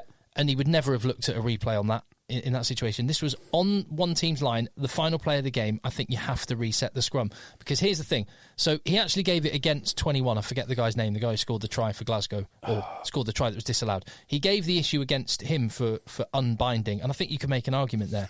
On the other side of the scrum, like way more blatantly, Matt Fagerson, after the scrum collapsed, just walked round, right almost to the back of Exeter's scrum. Thing is, the scrum... And the interference with Townsend, which you don't think is a big deal, but I do. No, I think Townsend tried to buy that. But the point being is, I have total sympathy with Matt Fagerson there, because, yes, he wasn't bound, but the scrum was on the floor. Yeah. And if the ref's going to let the scrum be on the floor, then there's no incentive for a flanker to stay bound onto a guy that's collapsed on the floor. I don't actually know what the... I mean, I assume you have to be bound to a collapsed scrum, do you? No, because in the law, a collapsed scrum has to be reset. But then it's only collapse when the ref blows up. So this is where I don't know. Because you're right. If it's collapsed, but then the refs now play. If it's collapsed, but the ball's at the 8 feet, which it is, it's play on. So presumably, then you've got to still be bound.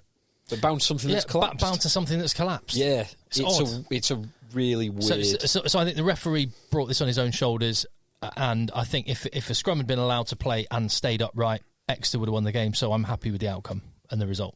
Yeah, I do think it's very tortured, isn't it? When I don't know how many hours of podcasting we've done about rugby and how many games we've watched, but I actually don't know the laws around collapse scrum. Do you have to bind until the whistle goes? I assume you do, but I don't know. So to have to go through the tape to look at so many different if you look at the definition of a scrum, it will probably mention players being on their feet, in contact on their feet. The fact that the scrum is down, but the referee has to call it down. Yes. So I guess the point is, there's so many different ways to look at this. Is it the fault of the ref for letting the scrum go down? The scrum goes down. What's the situation with the flankers? Ultimately, the number 8 messed up.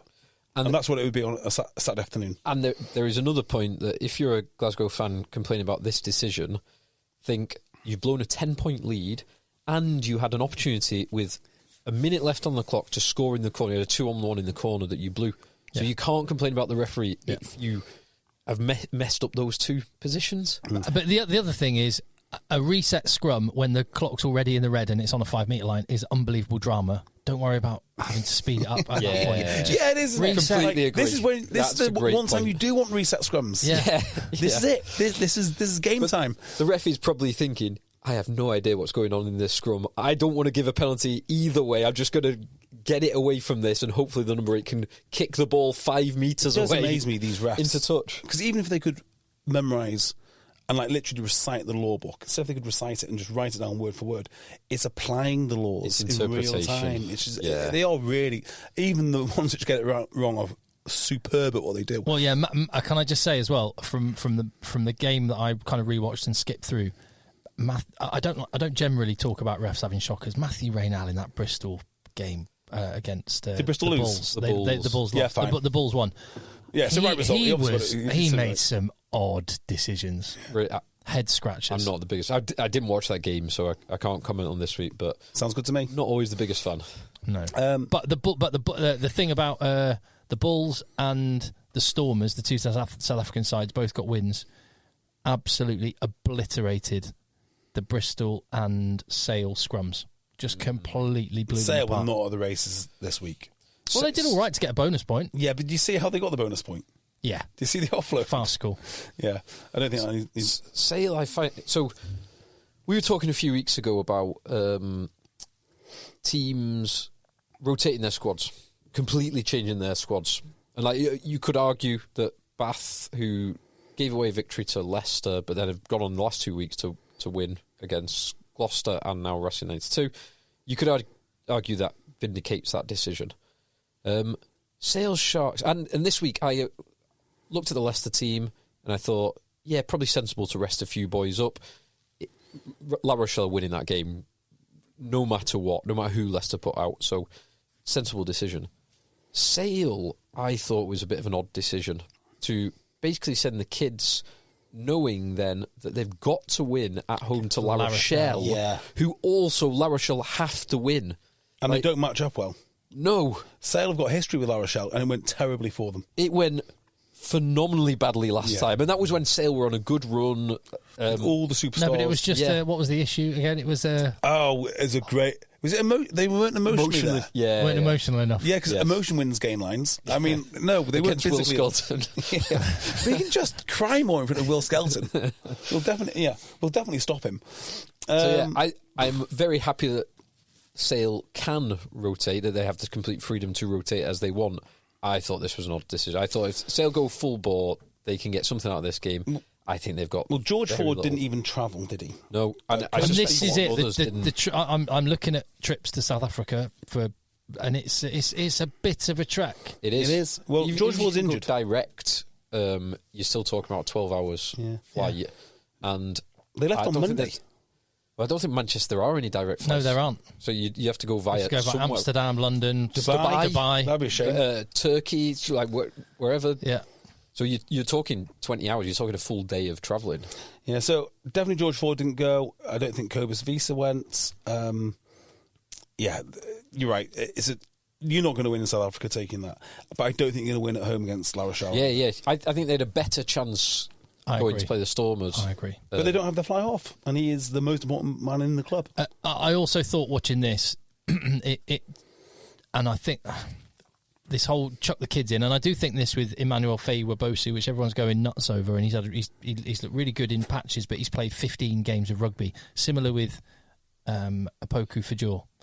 He got absolutely pumped. This is going to be just let the guy get good at Premiership rugby. And he struggled against Northampton. Well, when a couple of weeks massive ago. difference between coming off the bench and starting, and he started against Northampton and got humped. Yeah, it's going to take time, particularly with props. I mean, wingers are another weird one which takes time to develop. But we've already spoken about that. They played a guy in the centres, something Massey White or Moss. I can't remember his name, but he played last week. Yeah, he was at Coldy. He's come from Coldy.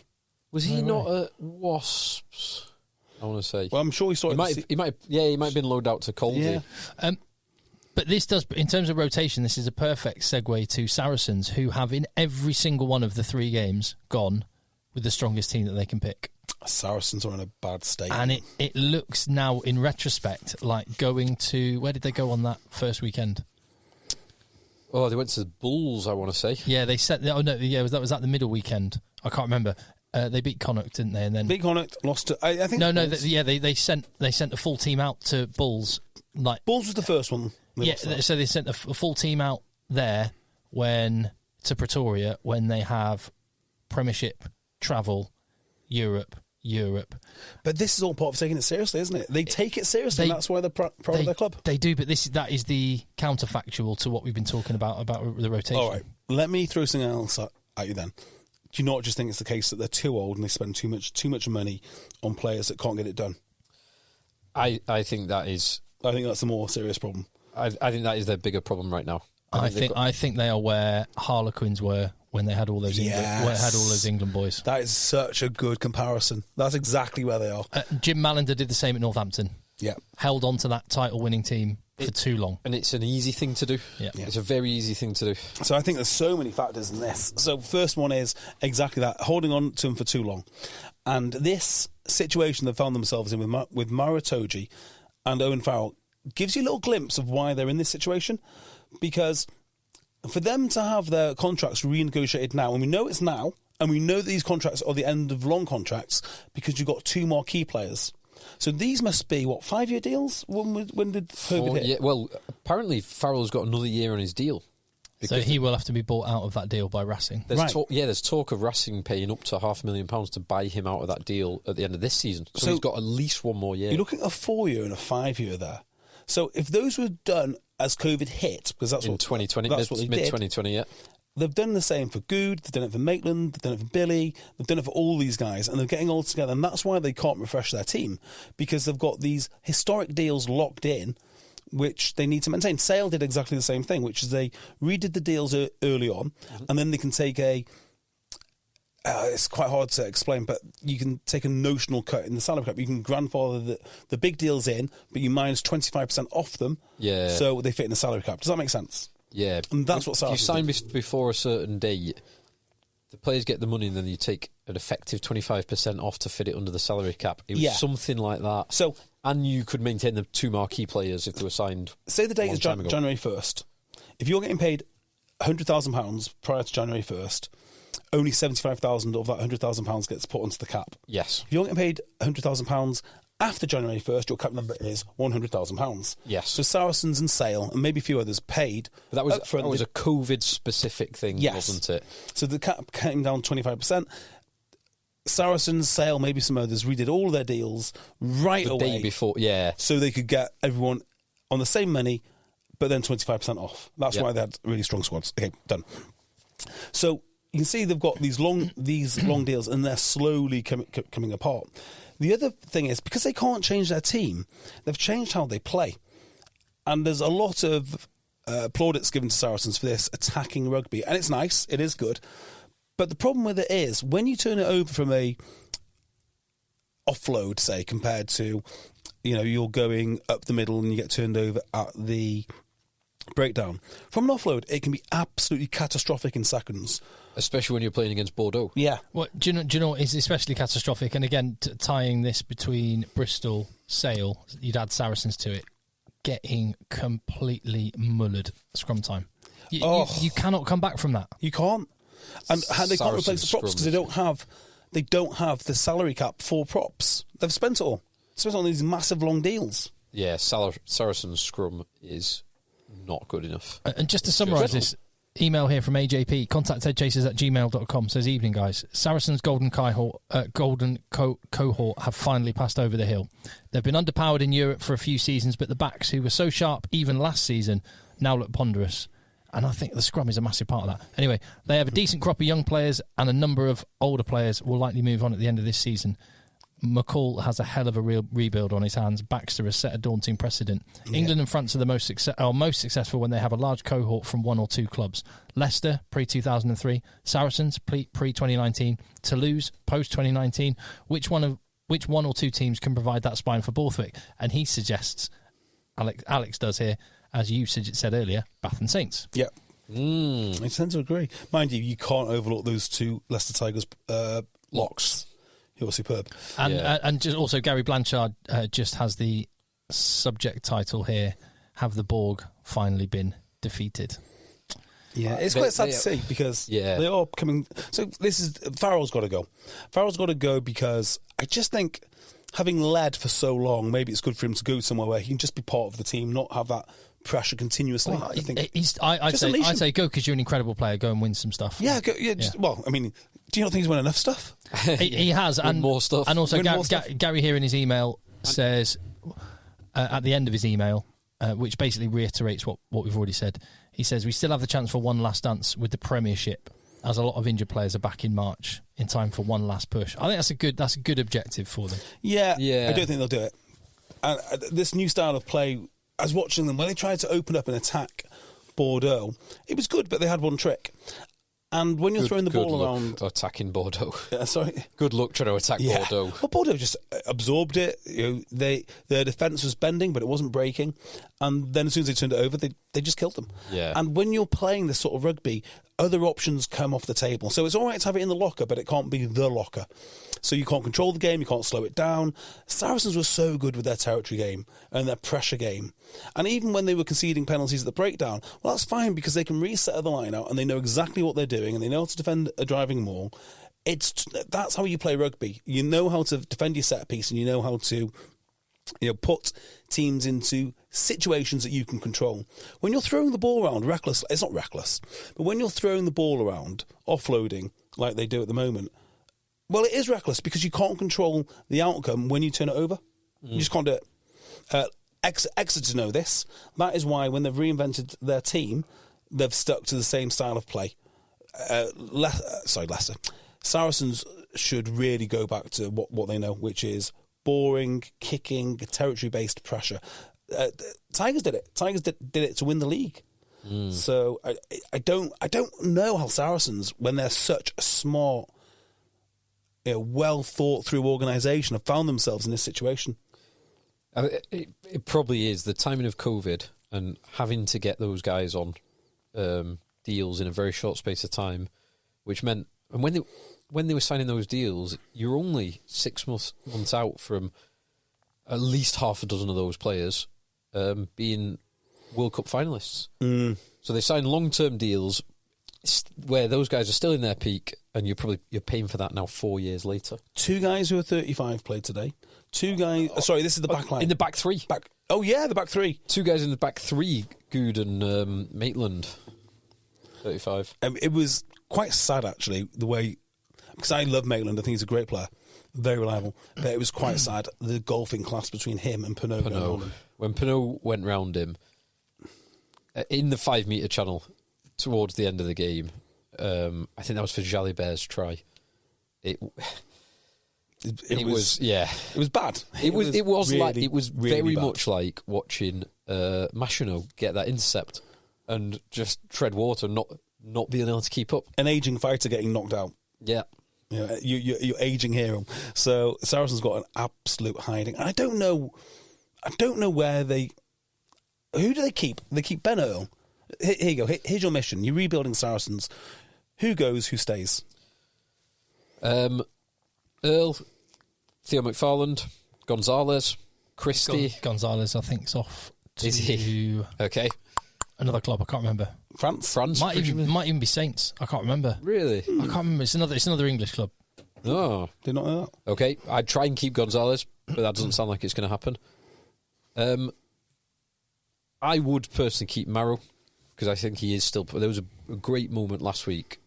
So it was the Leicester game. Depends how much it costs. Last week, yeah, true. I mean, he'll probably be a marquee. But there's a great moment last week where Chesham and George Martin both played brilliantly last week, and Marrow at one point carried into both of them about 60 minutes in, halfway through the second half, and he bounced the 2 of them and then spun and made another 8 metres. I was like, fair play, because there's not many people who will do that against those 2. I think their entire pack, as it was in this game against Bordeaux, with 2 enormous props, it suddenly looks really good. Theodan, Maro Itoje, Hugh Tizard, Nick Ezekwe, Ben Earl, Andy Christie. That's all right. You've got to keep. I'm afraid. You've got to keep Theodan, but he's not the complete article. Yeah, you need 4 new props. Who gets you over the gain line? Earl. Earl in a different way. McFarland has a blindside. You've got loads of secondary carriers there. Loads of guys who are really good. So Earl is probably the world's best secondary carrier. So what I mean by that is you have a big guy like a Skelton or a Billy or someone who gets you over, and the next bit of quick ball from the pack goes to an Earl. That is what he's world class at. But making him the primary target is going to be a disaster for both him and the club. I'm tempted to say, if you were really being completely dispassionate, any player that's on a historic contract, because the salary cap's going back up, so actually they should have more space to spend. Alternatively, Alex Goodnow will be probably on old money. Elliot Daly will be on old money, and the landscape has changed. Saracens couldn't pick up many of those guys when 3 clubs went bust, unlike the sides that did pick them all up. Yeah, they got Gonzalez. If you're going to win, they got a couple of props, but like Christian Judge, is he? But they weren't in the market for any of the big guns. Yeah, if you got Tom Willis was one of them. But via Bordeaux. Yes, if you're going to rebuild your team, I think you let Maro go, because Maro needs to win now. What's he, 30 yet? Is he 29? 29. Yeah, I think Ezekwe can do a good enough job in the Premiership instead of him. Yeah, so Maro goes. If you're going to have a marquee, maybe you move that to Ben Earl. It's a statement of intent. It's like this is the future now, and you start building around them. They're going to need. They need a scrum half. They need a fly half. I think they need a number. Tom Willis, Ben Earl, Theo McFarland sounds like it. So that's your back row. Yeah, with Andy Christie on the bench. Yeah, as a great utility. Ezekwe and Tizard. Yeah, I like that. Second row. One more. You need someone bigger. You need someone to get over. Okay, so one giant second row and 4 massive props. Right. This sounds a lot like everyone's shopping list. Unfortunately, yeah, doesn't it? But it's true. It is true. This is why you spend so much money there. Props, fly halves, second rows, and that's part of the problem of making Ben Earl a marquee player is unless you're, I don't know, Jasper Visa. Yeah. Like, unless you are completely unique, back row's not the... So I guess the other problem with Saracens as well is what makes them special is their identity. And it's a really special club. And you're going to need someone to maintain that. And the players that you buy to bring in, they can't just be anyone. They've got to be of the requisite quality, but also the right type of person to fit in to what Saracens want to do. I think they need... It's interesting. When I was watching this weekend, there is a certain type of player which only exists in French club rugby, and that is your 150 kilo second row. Yeah, well, look, when Saracens had Will Skelton, he was such a phenomenally useful player because he's Will Skelton, but also because there wasn't another Will Skelton in England. Yeah, there was no one else equivalent. And I know that's not just saying you want someone abnormally large. Yes, obviously, but I mean, like in the way that Owini Atonio was a lock before he went to tight head prop. Guys that are never ever going to be athletic line-out specimens. And France are quite happy to have one of those in the second row. Yeah, it's just the money. I guess also the packs are constructed differently, where the majority of the line-outs is won by back rows. So there is that as well. But I'm thinking of like there will be guys like this in English club rugby. A great example is Craig Gillies back in the day. Yeah, and another example came. Was it Craig Gillies, or I just made that up? Big ball he was at Worcester. Yeah, big. But Ollie Cohn is maybe great example. Craig Quinnell. Mitch Lees. Yeah, Craig Quinnell. Mitch Lees, exactly. So, it's just large bodies. Well, Tuima does not look like he's going to soar in the air. 100%. Yeah. I was just going to say. Yeah. Exeter have done this with Russie Tuima. Tuima's a great shout. And Exeter have had tall but non-jumping back rows like Big Dave Ewers at 130 kg. He's not getting off the ground very frequently. They might occasionally use him as a decoy or trick play, but not a primary jumper. Sale had one a while ago as well, didn't they? Well, the most athletic bit, the most athletic... Millsy for a bit. Oh, Millsy, yeah. I'm not sure I'd class him as 140 Ks. Yeah, he wasn't quite there. Wasn't the same size as Will Skelton. He had the build of some of the 140 K But they played Jean-Luc. They played Jean-Luc Dupree at second row.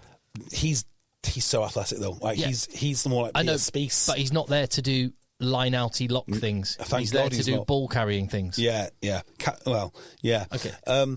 An old-fashioned tight head lock is what Johnny Hill is the biggest sort of athletic lock you're going to get. anything bigger than Johnny Hill, they're not getting off the ground. And I'm not even sure Johnny Hill gets off the ground, does he?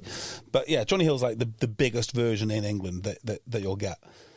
But yeah, so I bet you in the Championship there's one of these type 130 kegs. Somewhere like war horse of a lock. Yeah, somewhere in like or Cambridge. Cambridge got a massive pack, somewhere like that.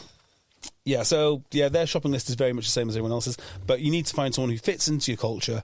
You need the continuity of that very special Saracen score, or maybe just start all over again. Maybe it's something completely different that you do. Well, there's no. Well, yeah. I don't disagree with that, but it's going to be interesting to watch. Yeah. Just extra lucky, because I was thinking about who is the best director of rugby of all time, and you can't answer that question because all the situations are different.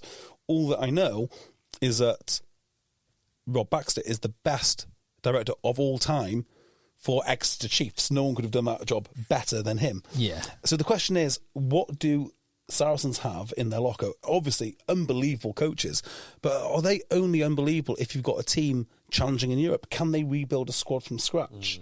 And if they can't, there might have to be even more systemic changes.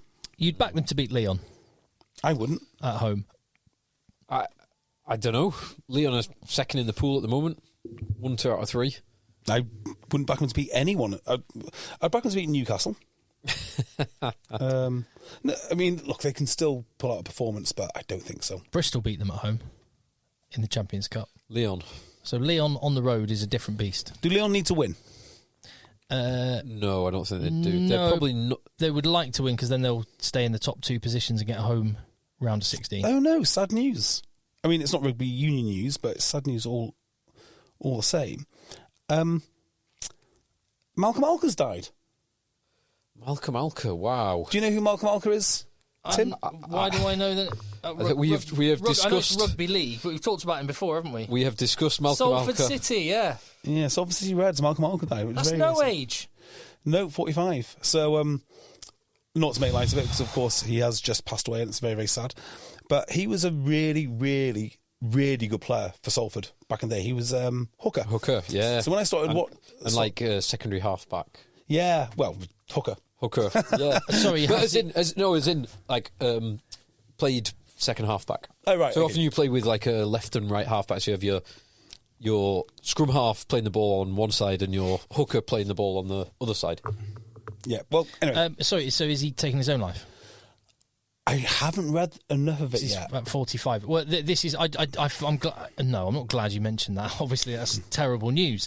But I'm glad you reminded me to mention on the podcast Russ Hargreaves, colleague of mine at TalkSport, commentator of football, golf, rugby was a big part of his life, and I went to his funeral on Tuesday. What? There were rugby luminaries from all over, journalists, fellow commentators. It was an unbelievable turnout. Sorry, how old was he? 45. Oh, Jesus. Yeah, really, really sad. Really sad. But there was a lot of the rugby fraternity was there, which was heartwarming. I know the rugby writers are having a quiz this coming Wednesday night with trying to raise some money for Russ's family. But yeah, I just wanted to mention that because he's a great bloke. Yeah, great bloke. I was going to say, the thing about Malcolm Alker is the spiral. If anyone paid any attention to his story, and I kind of did, because we mentioned it a few times on the pod. But after he finished with Salford, he ended up robbing KFCs and all sorts. And it was kind of almost like this comedy thing that we'd read the papers looking for the latest Malcolm Alker indiscretion. And apparently, after that, he started, I think he went scaffolding or such thing. But it's very, very hard for people to exit the game when you've been worshipped for so long, and then all of a sudden you just found, oh, actually, I'm not that popular now. Actually, not everyone loves me now. And all the bad behaviour, all the drinking is no longer tolerated now because I'm not in a club. And you're used to earning, let's say, sums of money, even in rugby league, that a scaffolder doesn't earn. No. Like 6 figures will never... Do you know, Good Bad and Rugby had Jason Robinson on, right? And I did not know his story in rugby league. I had no idea of his story. So I kind of had an inkling about his childhood, and he likes to talk about that. And I'm not really that interested in that. I'm more interested in his early days in rugby league. So the Wigan squad he was part of, which I'm aware how great it was. I was a Salford City Red season ticket holder during that period. But I had no idea that players were paid the amount he was paid back in the day. He was allegedly paid he had £1 million deal. Wow. £1 million deal. And this I bet was there like was no salary cap then as well. No, and this was like obviously before the World Cup, which he won. What was this? This is when was that a sale deal? £1 million? No, this is Wigan. No, this is Wigan. It's Wigan deal. It was Well, I didn't realise it was quite that much, but Well, it could be like £1 million over 3 years. Yeah, over 3 years or whatever. But in the 90s, huge money. Then this was the great Wigan team that played against Bath in that Cross of Codes game that won the club championship, and the legends, Andy Farrell, obviously, who we can talk about in a second, Sean Edwards. Martin O'Fire, Radlinski, Gary Connolly was the one I was thinking, yeah. Dennis Betts. Yeah. Wow. But here's the thing which really got me, and it's only a small detail, but I kind of laughed. Where was he he was saying every night we're going out on the town, and the change in society from, like, say, just approaching the millennium to what it is now. Do you know where he was going? I bet he's going Worsley or somewhere like that. Like, every night we're out in Oldham, Rochdale, Bury, Leeds, Huddersfield. Because these little towns were thriving. Like, the nightlife was genuinely thriving. There was Ryan Giggs in about the same period when Ryan Giggs was kind of coming to the fore in the mid-90s, early to mid-90s at Manchester United. It was Worsley. Like 5 nights a week going out in Worsley. When I worked in Oldham, people would tell me stories. And same with Wigan Pier. Like, people would travel from Wales on a coach to go out in Wigan Pier. People would travel on a coach to go out for a night out in Oldham. There was the centre of Northern Soul was there. Yeah. So what happened were these old records, which were old soul records from Motown and from Detroit, were shipped over to Liverpool, found their way to some warehouse in Wigan, and then were never listened to, and then were discovered. No. And so Wigan became this centre of these soul records that were maybe by this point 10 or 15 years old, never been heard. And so this new form of music with DJs spinning records, and it was that's why it's called Northern Soul. Is that right? Yeah. Well, I did not know that. Detroit Soul Records played in Wigan. So Wigan Pier became a big thing. It sounds so bizarre now, doesn't it? It does. It's also like just where we are. So again, if you're not familiar with the podcast, we live in JB and I live in Chorlton, where Phil used to live, and he lives just up the road in Sale. We're in South Manchester, right by the cricket ground. There was a B&Q, which has now just been demolished. That was a club that David Bowie played at. I've had taxi drivers. This is going back 15 years here, telling me that they saw the Who or they saw all these incredible bands. And then it was a rock club. It's just in a housing estate. By Trafford Town Hall. Yeah. So there's two things, right? One, like the proliferation of the concentration in nightlife, just like the Manchester City Centre and all these towns are just slowly. They're not dying, but they're just not what they were. And the other thing as well is I was telling a story only 2 or 3 days ago about going out in Llandudno. And Llandudno itself had a thriving nightlife to the point that you go to the main nightclub in Llandudno on a Thursday night and they'd have 2 floors open. Yeah. But of course, no one dates like that now. No one goes out to meet people like that now. So it's all online apps. So here is Jason Robinson with his £1 million deal in the mid-90s or whenever he was playing at Wigan, and he was doing the rounds basically everywhere. He's driving over to Huddersfield, and then one day he just decided, that's enough, I'm stopping drinking, and never drank again. And that was it. I was just thinking, as we'll get on to Andy Farrell, which is obviously one of the answers here. So in that legendary Wigan team of the 90s, I can think of 6 players who had ties, who you can tie to rugby union as well as rugby league. Who are they? Jason Robinson being one, obviously. I've already said Andy Farrell. Sean Edwards, yes. So I know several of them, including Gary Connolly, played for Orrell for a period of time. I didn't know that. I didn't know that. There were big crossovers with Orrell. But let's see. So the ones you're thinking of. Henry Paul was correct. Well done. Well played. Deacon? No, Deacon came later. He was at Bradford, wasn't he? Yeah, then he went to Wigan. It's not like in the play. One of them. Twigger Mauler, was he around? Correct. Good. Yes. That is a great shout. That's a great one. Played for Yeah, because Newcastle. Twigger Mauler got Jason Robinson into God, which turns out to be a great acquisition for Jason Robinson. For God. And for God, for God's team. It's a win-win. Yeah, win-win. Now, I know there is another one who, this won't be on your list. So a guy that I played with, Andy Craig, who's Scotland is not on my international list, centre. but I love it. He was of that Wigan, and he Wow. played in one of the Wigan Bath games. Is there? It's not like not Mike Ford or someone, is it? One was a rugby union player first. Was one of the Quinnells at Wigan? Yes. Both of the Quinnells. Two of the Quinnells. Oh, no, sorry, no, you're right, it is Scott Quinnell. No, it wasn't. No, well, Craig Quinnell wasn't. Scott Quinnell, yes. Because in that era, Di Young, I've definitely mentioned this on the pod before. Di Young Sorry, it was hang on, Craig Quinnell. No, Scott Quinnell. Scott Quinnell, Craig Quinnell. It was Gavin Quinnell who was the biggest player in the Premiership. Oh, really? Big at lot. Worcester. Yeah. Di Young played for Salford for a period of time in the mid-90s. Yes, he did. Because Salford used to they would really annoy other teams, because this was in the kind of non-competing at the scrum era, which we're still in Rugby League. Salford would compete on the opposition's ball. Yeah, so those were the six that I had. It was Jason Robinson, Vaiga Twingamala, Henry Paul, Sean Edwards, Andy Farrell, Scott Quinnell. And add Andy Craig, and I'm sure Gary Connolly played for... yeah, it sounds familiar to me. Sure he did. I know some men that would know that. Bentos would know it, yeah. Joe Lydon was did. a legendary name that we didn't mention. Gary Connolly... He played for Ireland? Wow. He had three... So he didn't play for Ireland, according to this. So just he played for Munster. Yeah, I thought he did. He played for three rugby union teams.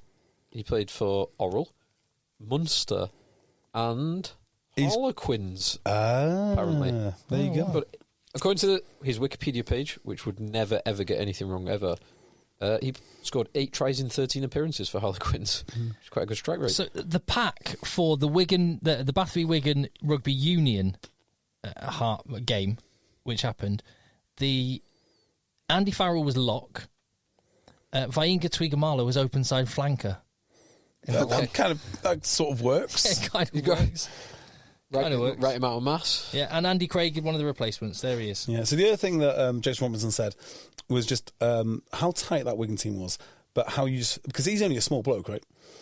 How indestructible you felt around the presence of people like Andy Farrell, and you can only imagine, can't you, Andy Farrell in his absolute prime. Oh, yeah. He was such an amazing player. Andy Farrell is the first ever rugby player I saw in person. Yeah, he was in Llandudno, and he got out of the car. I did not realise who it was. I just saw, honestly, the impact he made on me immediately. Just this colossus. Like, what is that? Like, what is that? And then after a while, oh my God, I think that's Andy Farrell. I think that is Andy Farrell. Because we had no one famous ever visit North Wales, ever. And he was walking down Llandudno High Street. Huge man. Yeah, he was massive. Yeah. What did you want to say about him? About Andy Farrell? Yeah. Oh, yeah. Let's talk about that. So, I'm going to go on a rant then about mental health charities, but probably best not. Yeah, let's skip Let's talk that. about Andy Farrell instead. Yeah, let's do that. So, how men need to talk more? No, they don't. So, Andy Farrell, Owen Slott, in my mind, wrote a really good article this week about basically, I wouldn't say the problem with the Farrells, but that Owen Farrell somewhat brought the press attention on himself. Now, I think there is conflation of what's going on here. Owen Farrell has got abuse from online sources and regularly does and always will, but don't we all? It's part of the, it's just life. Get over it. Like, just get over it. Nobody cares. But I don't think it's fair to say the mainstream press have piled on. So I don't like that angle. But there is tension between the press and Owen Farrell, and the reason is because he didn't say anything. And he's written this article which basically says something along the lines of one of the most interesting people that he would like to talk to would be Owen and Andy Farrell combined, and he'd like to do it in such a way because he's interested in them, and I truly believe he is. But this has been taken to say, like, oh, is it like almost like a dog whistle, and this is like these the articles that upset the Farrells so much, and words, the problem with the article was that it kind of plays into the narrative that the press are after him. And I thought it was a really good, solid article about the importance of particularly captains of nations and prominent rugby players talking to the press and giving you a little bit of insight of who they are. He gave an example, about Owen Farrell started to talk about his puppy and then completely clammed up because he didn't want to give too much away. I think that's ridiculous. I think that's childish, actually. No, that's the issue I have with saying that's ridiculous and childish is, yes, I would like him to be more forthcoming, but actually what I feel like what's happening there is you're criticising his innate personality. I like maybe as it's a prerequisite for the role. You've got two options as I see it. He's an amazing national captain, but he's terrible at the media thing. So you have to you have to own that and put someone else up to the media. Jamie George is the guy that goes out and chats to the media, and you just own it. You just go, look, actually, that's not Owen's strength, so he's going to do it. So I understand. Or you have to say you can't be national captain unless you're willing to do all this stuff. Yeah, I can't fix the problem that obviously they are people. They are people's people. You can't, for instance, coach a national team without being a really good people's person. You can't captain a team without that either. And I think... But that is context-specific, isn't it? Yeah, but all his teammates swear by him. Yeah. All of his coaches swear by him. And they don't swear by him because he's an introvert. And you've seen the clips in the Lions where he's very vocal and he's giving the team talk at age 19 or something. So why can't he sit down with someone? But what you've also seen is every time James Haskell opened up his Instagram thing, Owen Farrell would just move out of the shot. Didn't want to have anything to do with... He liked Haskell... didn't want anything to do with him when he was doing social media stuff. Yeah, and I can totally get that. I can totally understand why he would not want to be on so that. That's what I mean. It's but to have a conversation context specific. He doesn't want to talk about his kids and his family, especially with strangers. He wants to talk about rugby. But I've never even had that. So I'd love to say, if I had the opportunity to interview Owen Farrell, it would be the most noisy, boring conversation that you could ever imagine. But I bet he would love that. I bet he would love that. But I bet by the end of it, we would have discovered something about... I mean, I don't understand... I agree, you would. I think the problem... the problem is not with Owen Slot. The problem is with... You see, I watch a lot of England press conferences. And I watch almost every single one during the World Cup. And every time there is a clickbait-style question asked, which is 80% of the journalist's question, 100%. He just rolls his eyes and just gives starts giving one-word answers. The problem is not Owen Farrell. The problem is the clickbait journalists.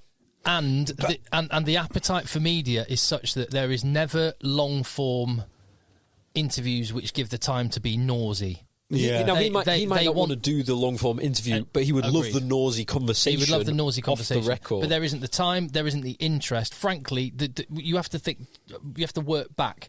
It's about getting as many eyeballs or clicks to get as much money from sponsorship, and that's the incentive, and that leads to content. So I kind of disagree with this. So I think, yes, there is this element of... So very short-term, superficially, if you get... look at the Wales Online, it's horrendous, right? And they just want that click.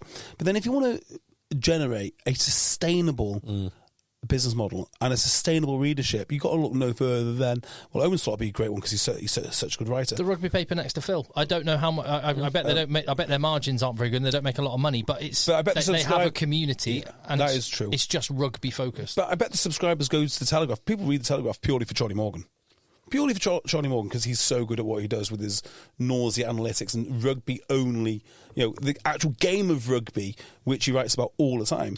And that's how you build a successful long-term thing. I totally agree, but I also think the reality is there is not enough of that pure rugby interest in the sport of rugby to sustain as much as needs to or people would like to, and I think it's this lowest common denominator stuff. But, I'll give you an example. I do not think clickbait articles would be written about Steve Diamond if he was in the England hot seat. The reason they wouldn't is because he answers questions so fully and so in detail that things write themselves. Whereas if you don't give a journalist anything, their mind wanders. And when they wander, they make up all sorts of stuff, which isn't there. Well, maybe clickbait's an emotive term. You wouldn't need to sex up a Steve Diamond interview because he would fire shots. Yeah, you don't need to sex it up, do you? Yeah, but like Owen Farrell says nothing, and Temptations' arrogant England captain refuses to engage with loss or something like that, and that's what happens. That's what happens. I mean, here's a you remember Steve Diamond clickbait headline. Just type in Steve Diamond. This from the Independent. Oh, is it St. Peter's? In 30th of December 2018, headline, I knew Sale Shark Steve Diamond was a bully. Oh, so the clickbait will get written no matter what. That's a really good article, that, right? Because it's a real article, as in it's written from St. Peter's, from the heart. Yeah, it's completely wrong. Diamond went toe-to-toe with him, didn't he? Oh, it's awesome. I loved it. I loved every second of Diamond v. Peters. I'm 6'4". That was that was Peters to Diamond. I'd like to do a Patreon where we read Sam Peters' articles towards Steve Diamond and just go back through that wonderful period of rugby history. Well, the one good example is, do you remember the post-match interview following England v Wales and that Matthew Raynal series? Where, do you remember that? So I remember the game. I don't remember the post-match interview. The post-match interview was one attempted gotcha. Come on, slag off the ref. Come on, not gotcha, that's the wrong word, but come on, I want you to slag off Matthew Raynal, and I'm going to keep asking you until you slag off Matthew Raynal. And I think that's where it's like, have a go, maybe have another nibble. At that point, leave it. But there's the narrative is almost predetermined. Owen Farrell was unhappy with Matthew Raynal, therefore any comment we want from him, any question we're going to ask him is trying to get him to be angry at Matthew Raynal. And if we don't get that... Yeah, how can I describe this? It's like the really good ones, of which we're quite lucky in rugby. We do have some really good rugby journalists. There are some superb ones in England. Yeah, they're good because they know about the game. Mm-hmm. But then if you just got someone who you pulled off the street to cover the game, they go back to these tactics which are not particularly good, and that would be one of them. So they don't know about the game, they can't describe the game to you, but they do know that if they get something bad about the ref, that'll do well. And I think that's where this leads. Well, so I can reflect on this now. 7 years ago, or 6 years ago it was now. That Steve Diamond Marlon Yard interview. Yeah. Oh, yes. Dynamite TV. Amazing TV. Dynamite TV. Oh, I can talk about this now as well. I would do that differently now. So what happened was, to remind, is JB told me Marlon Yard is signing for sale from Quins. Where did I get that from? I can't remember. I tell you where I got that from. I got that from a Sale player. He said, Marlon Yard is here in the car park. I was like, what? So then I phoned Sale, the old media manager at the time. I said, is Marlon Yard there? And I was told that, no, I tweeted it, Marlon Yard has signed for Sale, because I was certain of it. And then the media manager phoned me and said, take that down or you'll be banned forever. And I was literally banned forever. So then I rock up at Sale for in very early days of working for BT Sport, and I say, as I understand it, guys, Marlon Yard has signed for Sale. How do you know this? Well, it's come second hand. JB, who I do the podcast with, has heard from one of the Sale players. He's there. So can we get this verified? Who goes on the phone to Quinn's guys? Yes. Marlon Yard is signed for Sale. Yeah. Confirmed. Doubled up. So, right, I'll ask Steve Diamond. Now, I said it to the media guy. I said, Swanee, I'm going to ask Steve about Marlon Yard. Just so you know. But he didn't pass that message on to Steve Diamond. Did he not? He was so used to his job, this guy. As I understand it, Steve Diamond did not have any idea. And I thought I'd done my due diligence by telling the media guy. Yeah. But actually, what I would do now is I would have picked up the phone to Steve Diamond that afternoon and said, Steve, I found out about this. I have to ask you the question. Yeah. I'm just letting you know the question's coming. So what we got was a really raw bit where Steve Diamond was completely blindsided, had no idea the question was coming. And the interview ended, and I can say this now as well. I don't know if I've ever said this on the podcast, but not ordinarily you shake hands with the DOR. Thanks for your time, Steve. Shake hands. I said, thanks for your time, Steve. Put out my hand to shake my hand. He did not accept my handshake. Walked past me and I got a shoulder barge on the way past the camera. Awesome. Yeah, I got banned for sale from that for at least 18 months. And what really annoyed me about this was not the actions of Steve Diamond or Swanee, who subsequently left, thank God. It was the actions of, at that time, the journalism community, because... Oh, they were so gutted that you got the basically. You got the scoop. Yeah, so there was that, but also I got banned, right? So we've got the Rugby Writers Club or whatever that is. And at the time, podcasts were not a big deal. Like, people looked down their nose at podcasts. I think the landscape is very different now. The Times has one. You know, the podcasts are probably one of the biggest ways that people consume their rugby media. But at the time, there was only us. Consume all media. Yeah. Like, it is so one of I the don't know best if you remember mediums. this spate of Sale Shark started it.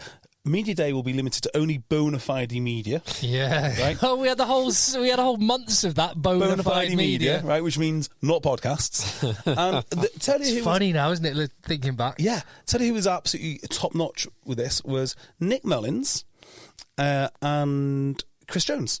Nick Mullins put me forward to the Rugby Writers Club, which I wanted to join because I thought I could do with some backing here, because it's not on that they just ban people. So this is what we do. And I got through to the chairman or whatever it is of Rugby Writers. And, are you a writer? No. Have you ever written? And luckily I had written at that time 2 or 3 times for the MEN. I got some stuff in the MEN, which is very fortunate. So I said, I've got that. Okay, well, we don't let amateurs in. Do you make any money? And at this point, we had our Leo Vegas deal. I won't say what the numbers are, but it was probably more than what a lot of rugby writers were earning just for sitting on these microphones. They were great days. They were great days. I was like, oh, right. Oh, so you do have that. So one of the most prominent commentators in the game put me forward. And I could not get anybody else to second me to go in the Rugby Writers because they were so scared of upsetting Sale or upsetting the other Rugby Writers or being seen to take sides. So I was like, right, in that case, I will never, ever join or attend a dinner or ever engage with this organisation ever again because it's not worth its time. Fair play, Nick Mullins. Yeah, but I think since then, people would take podcasts far more seriously than what they did then. Mm. Oh, we could. Do you know what? I'm just thinking now. I could sort of talk with shackles off. We could have some fun on some Patreon pods. Yes, we could. Yeah, we should definitely revisit Sam Peters versus Steve Diamond. What a golden era! That was great. That was fun times. Yeah. Anyway, what have you got? I had my mouth stuffed with gold. I couldn't say anything. Exactly. Should we do next week's fixtures? Yeah. I'm just thinking. Leicester got pumped. Leinster looked disjointed, but they're still really good even when it's not firing. Ryan Baird looks ace. He'll be the 6th for Ireland, you'd think. Although Tom Ahern for Munster's looking great. I'm just trying to rattle through what I saw at the weekend. Munster, I watched most of Munster till long. Crowley started shaky and then really grew through the game. He'll be Ireland's 10 in the Six Nations. He looks really good. Dan Sheehan is a cheat code on the wing, in the wide. And also, channels. Did you see who scored this week? Someone that we were talking about. Calvin Nash? No, someone else. Jordan Lama. Jordan Lama, who's back on the score sheet after, from what I understand, a few years of injury. 100 years. 100 years of injury. Jordan Lama, who can. Yeah, Quinn smashed Cardiff, and we should talk about the 8 p.m. game on Saturday night. The other 8 p.m. game on Saturday night. Oh yeah, your beloved Ulster. Yeah, my beloved Bordeaux obviously got a big win this week, but my beloved Ulster. And I thought Ulster have had some amazing performances over the years against big French teams. And I was just hoping, I started watching that, hoping that they could do it again. My God, that Toulouse team is good. Mal Vaca. Oh, my Love goodness. Him. One of my favourite players. Mal Vaca was incredible. Miafu was... So he's so big and so physical. His tackle technique is amazing. As well as in Timoney, who's relatively lightweight for a back row, very steppy and very fast. Tried to step him and just round his ankles several times. Kinghorn looks brilliant. He fits in beautifully in that Toulouse team. The whole team is amazing, but France and Toulouse are going to miss Dupont. He is Dupont just unreal. He really is another level. When he went off after 60-odd minutes, so he'd scored 2 tries, he'd got 1 assist. He must have had another 3 or 4 assists to the assist. The kind of key pass was him. He'd made the most metres with ball in hand on the pitch when he went off. From 9. Jesus. Ronan O'Gara described him as a 10-point player, 10-point difference. He was more than that in this game. When does he leave for the Olympics? This was one of his last games. It might be a couple of weeks' time. Hopefully, we'll get to see him in Paris. Yes, hopefully. Another reason why you need to come to Paris, Jay. Leave it with me. Yes. Leave it with me. I cannot give enough praise to Dupont. He was just absolutely everywhere. And it's not just one thing as well. It's not just that, he made 100 metres ball in hand. I'm just checking how many metres he made. 127 metres ball in hand from scrum half. It's not just he made 127 metres ball in hand and scored 2 tries and got those. Some people don't do that a season. Yeah, but his distribution, his decision making, his kicking, his physicality when he needs to. Not that he always needs to, but he gets stuck. He is the best rugby player in the world. He is absolutely remarkable. Where is Aaron Smith playing his trade now? Japan, I think. Yeah, God, I'd love to see him come over to Europe. Yeah. That just reminds me of the trip to Paris for the 2 weekends' time for Racing 92 v Toulouse, which JB hopefully you can join us in. And here's another little carrot I'm going to dangle in front of you. It is, what are they called? The British Rugby Club of Paris. Okay. Is celebrating it's just celebrated its 100th anniversary, and they are fans of the podcast. They are formed in 1923 by English expats working and living in Paris. Okay. The British Rugby Club of Paris is a team steeped in history, and though briefly suspending its activities during the Second World War, has operated continuously for over 95 years. They got a good win this weekend in the first division there that they play in, and they're looking forward to EggChasers being in town. All right. So let's ask some serious questions now. How do we affect a podcast in Paris? It would either have to be earlier than the game on the Sunday. Yeah, we're not doing it after the Sunday. We do it on the Sunday because the Sunday night is the match. So we've got all Saturday's rugby to talk about. Okay. We've got Sunday morning in a cafe. We're going to go and do a James Richardson style, like Gazzetta dello Sport, like Football Italia. We're going to go and sit in a cafe with an espresso and a croissant, and we're going to do our podcast. Bad sound quality. And then we're going after we've gone for a run. And then we're going to start drinking, and then we're going to go to the Thunderdome and watch Racing 92 v Toulouse. Okay, you're making a compelling case all around. I'll have to. Do we get paid tomorrow? We should get paid next week. Right. I'll make it happen. It's going to be good. Oh, God, I've got so many things to reorganise. You make now. Dave Max out there, Lewis, and the British Rugby Club of Paris. Where are we staying? In a nice part of town, in a place that Lewis has organised for us. Lewis has organised it. Okay. Right, leave it with me. I'll have to go. Yeah, I can't not go to this, can I? No, you can't. I can't not go to it. Yeah, okay. Good. Right, games next week, Phil. You caught me hot on the hot. I'll get them up. I do have them here. We have Friday 2 games, 8 o'clock kickoffs. Connacht host Bristol. Are they doing simultaneous kickoffs in the final? They are. They're doing simultaneous. So you have to pick which game you're going to watch. So as we go through, that's why we'll go through. We'll pick which game we're watching. So let me get up the leagues next to it so I can see both at the same time. So Friday night, Connacht v Bristol, the Pat Lam Bowl. That's in... Oh, actually, yeah, okay. The AJ McGinty Bowl. That's in Pool 1. And Connacht, who haven't won a game yet. And Marmion as well. They've got Marmion and AJ McGinty. Oh, yeah. And Pat Lam.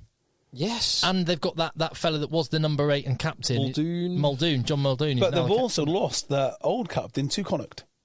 Oh, yes. I can't remember his name now. Joe... the lock. Batley? No, he's actually Joe in the team. Jones? No, not Joe Jones. Is Batley? I'm sure it's a Batley or... He came back, didn't he, Joe Batley from Worcester? Yeah, he did. This is not him. No, it's not him. It is... Joe Joyce. Joe Joyce. Joe Joyce. Yeah, anyway. Okay, so Connacht can actually qualify It's out of their hands, but if they beat Bristol and Saracens lose... I'm probably going to watch Glasgow Toulon. Sorry, just another one. In Pool Does 3. Adeologun play for Bristol still? Not anymore, I don't think. I haven't seen him for ages. No. Yeah. So Glasgow Toulon is the other game there, and they can... Are Toulon done now, or can they qualify? They can qualify. Yeah. So if they beat Glasgow and your beloved Bayonne lose as well, Tim, then Toulon can qualify. But Toulon have lost to everybody. everyone. Yes. They've lost 3. This is it, the farce of the farce. Yeah. Okay. On to Saturday, you've got a choice of, Phil's beloved Bordeaux or Phil's beloved Ulster. Away to the Bulls or Quins, respectively. What are you going to watch, Phil? Well, Bordeaux were just cruising, winning everything, and that'll be a nice, easy victory for them. So I won't bother watching that. I will see. It will be an exciting game in Pool 2. Ulster travelling to Harlequins. And There's history in that fixture. there is. And Harlequins are qualified, I think, because, Racing can't overtake them. But Ulster can leapfrog them, potentially. Racing are going to beat Cardiff, which is the next game, 3:15 kickoffs. Leicester versus Leinster is what I'll be watching. I'm expecting Leicester not winning that. I don't think Leicester will win that, but they'll give it a good crack at home.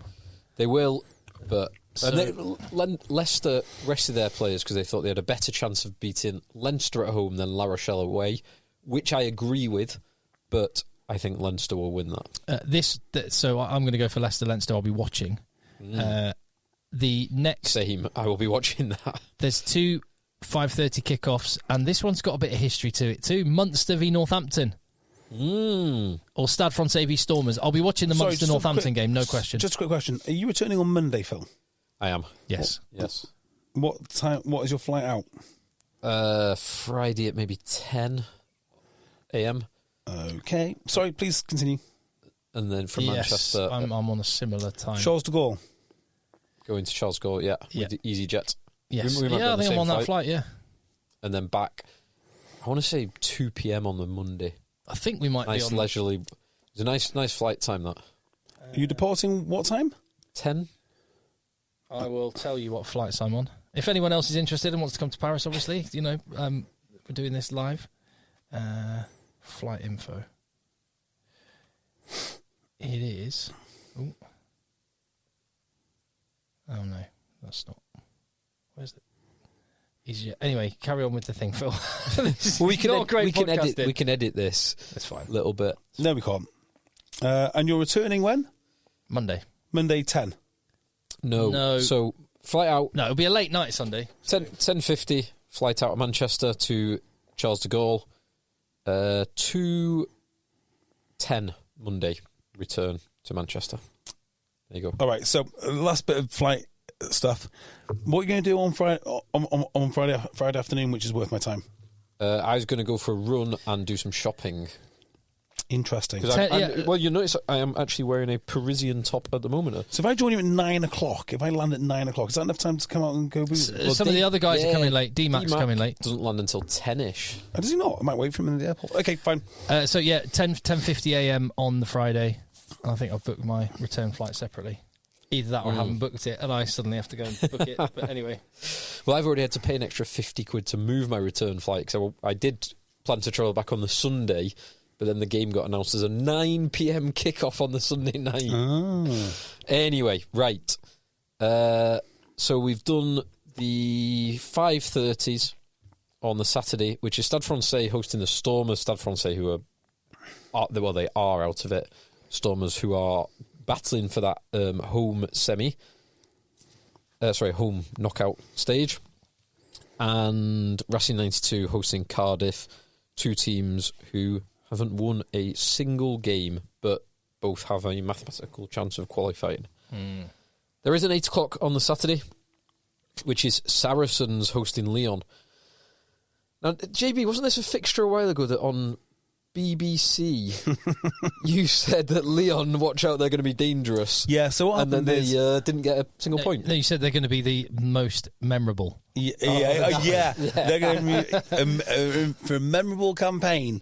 And they were. They didn't get a single point. I'd said that for either 5 Live or TalkSport.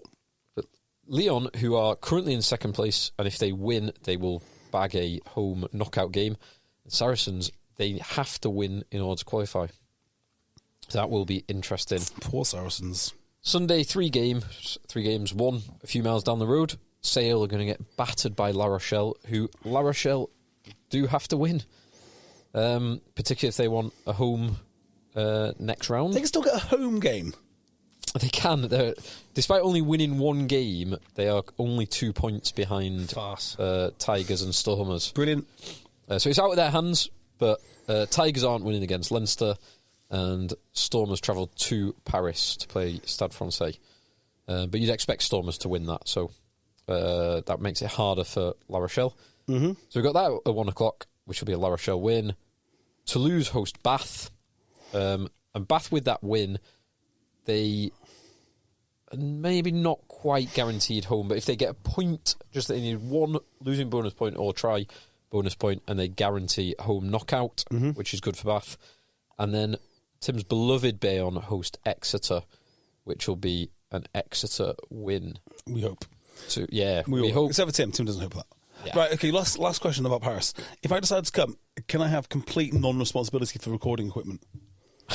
Good question. Yeah, I'll take that. Yes. Okay, that could swing it. We'll just get the shipping container sent out. I'll just add it to Lewis's list of logistics. To sort. Yeah, Lewis can sort of a studio. If you can't sort out a studio, what's he good for? Surely we can get Sia Khaleesi to get Griff Nation to hook us up with a... Yeah, I mean, they have studios everywhere. I mean, Christ, it's Jay-Z's thing. Precisely. Right. Contact eggchasers@gmail.com. Extra spicy content, patreon.com/eggchasers. And let the boys end. Boys end. Tired of ads interrupting your gripping investigations? Good news. Ad-free listening on Amazon Music is included with your Prime membership. Ads shouldn't be the scariest thing about true crime. Just head to amazon.com/ad-free true crime to catch up on the latest episodes without the ads. Enjoy thousands of Acast shows ad-free for Prime subscribers. Some shows may have ads.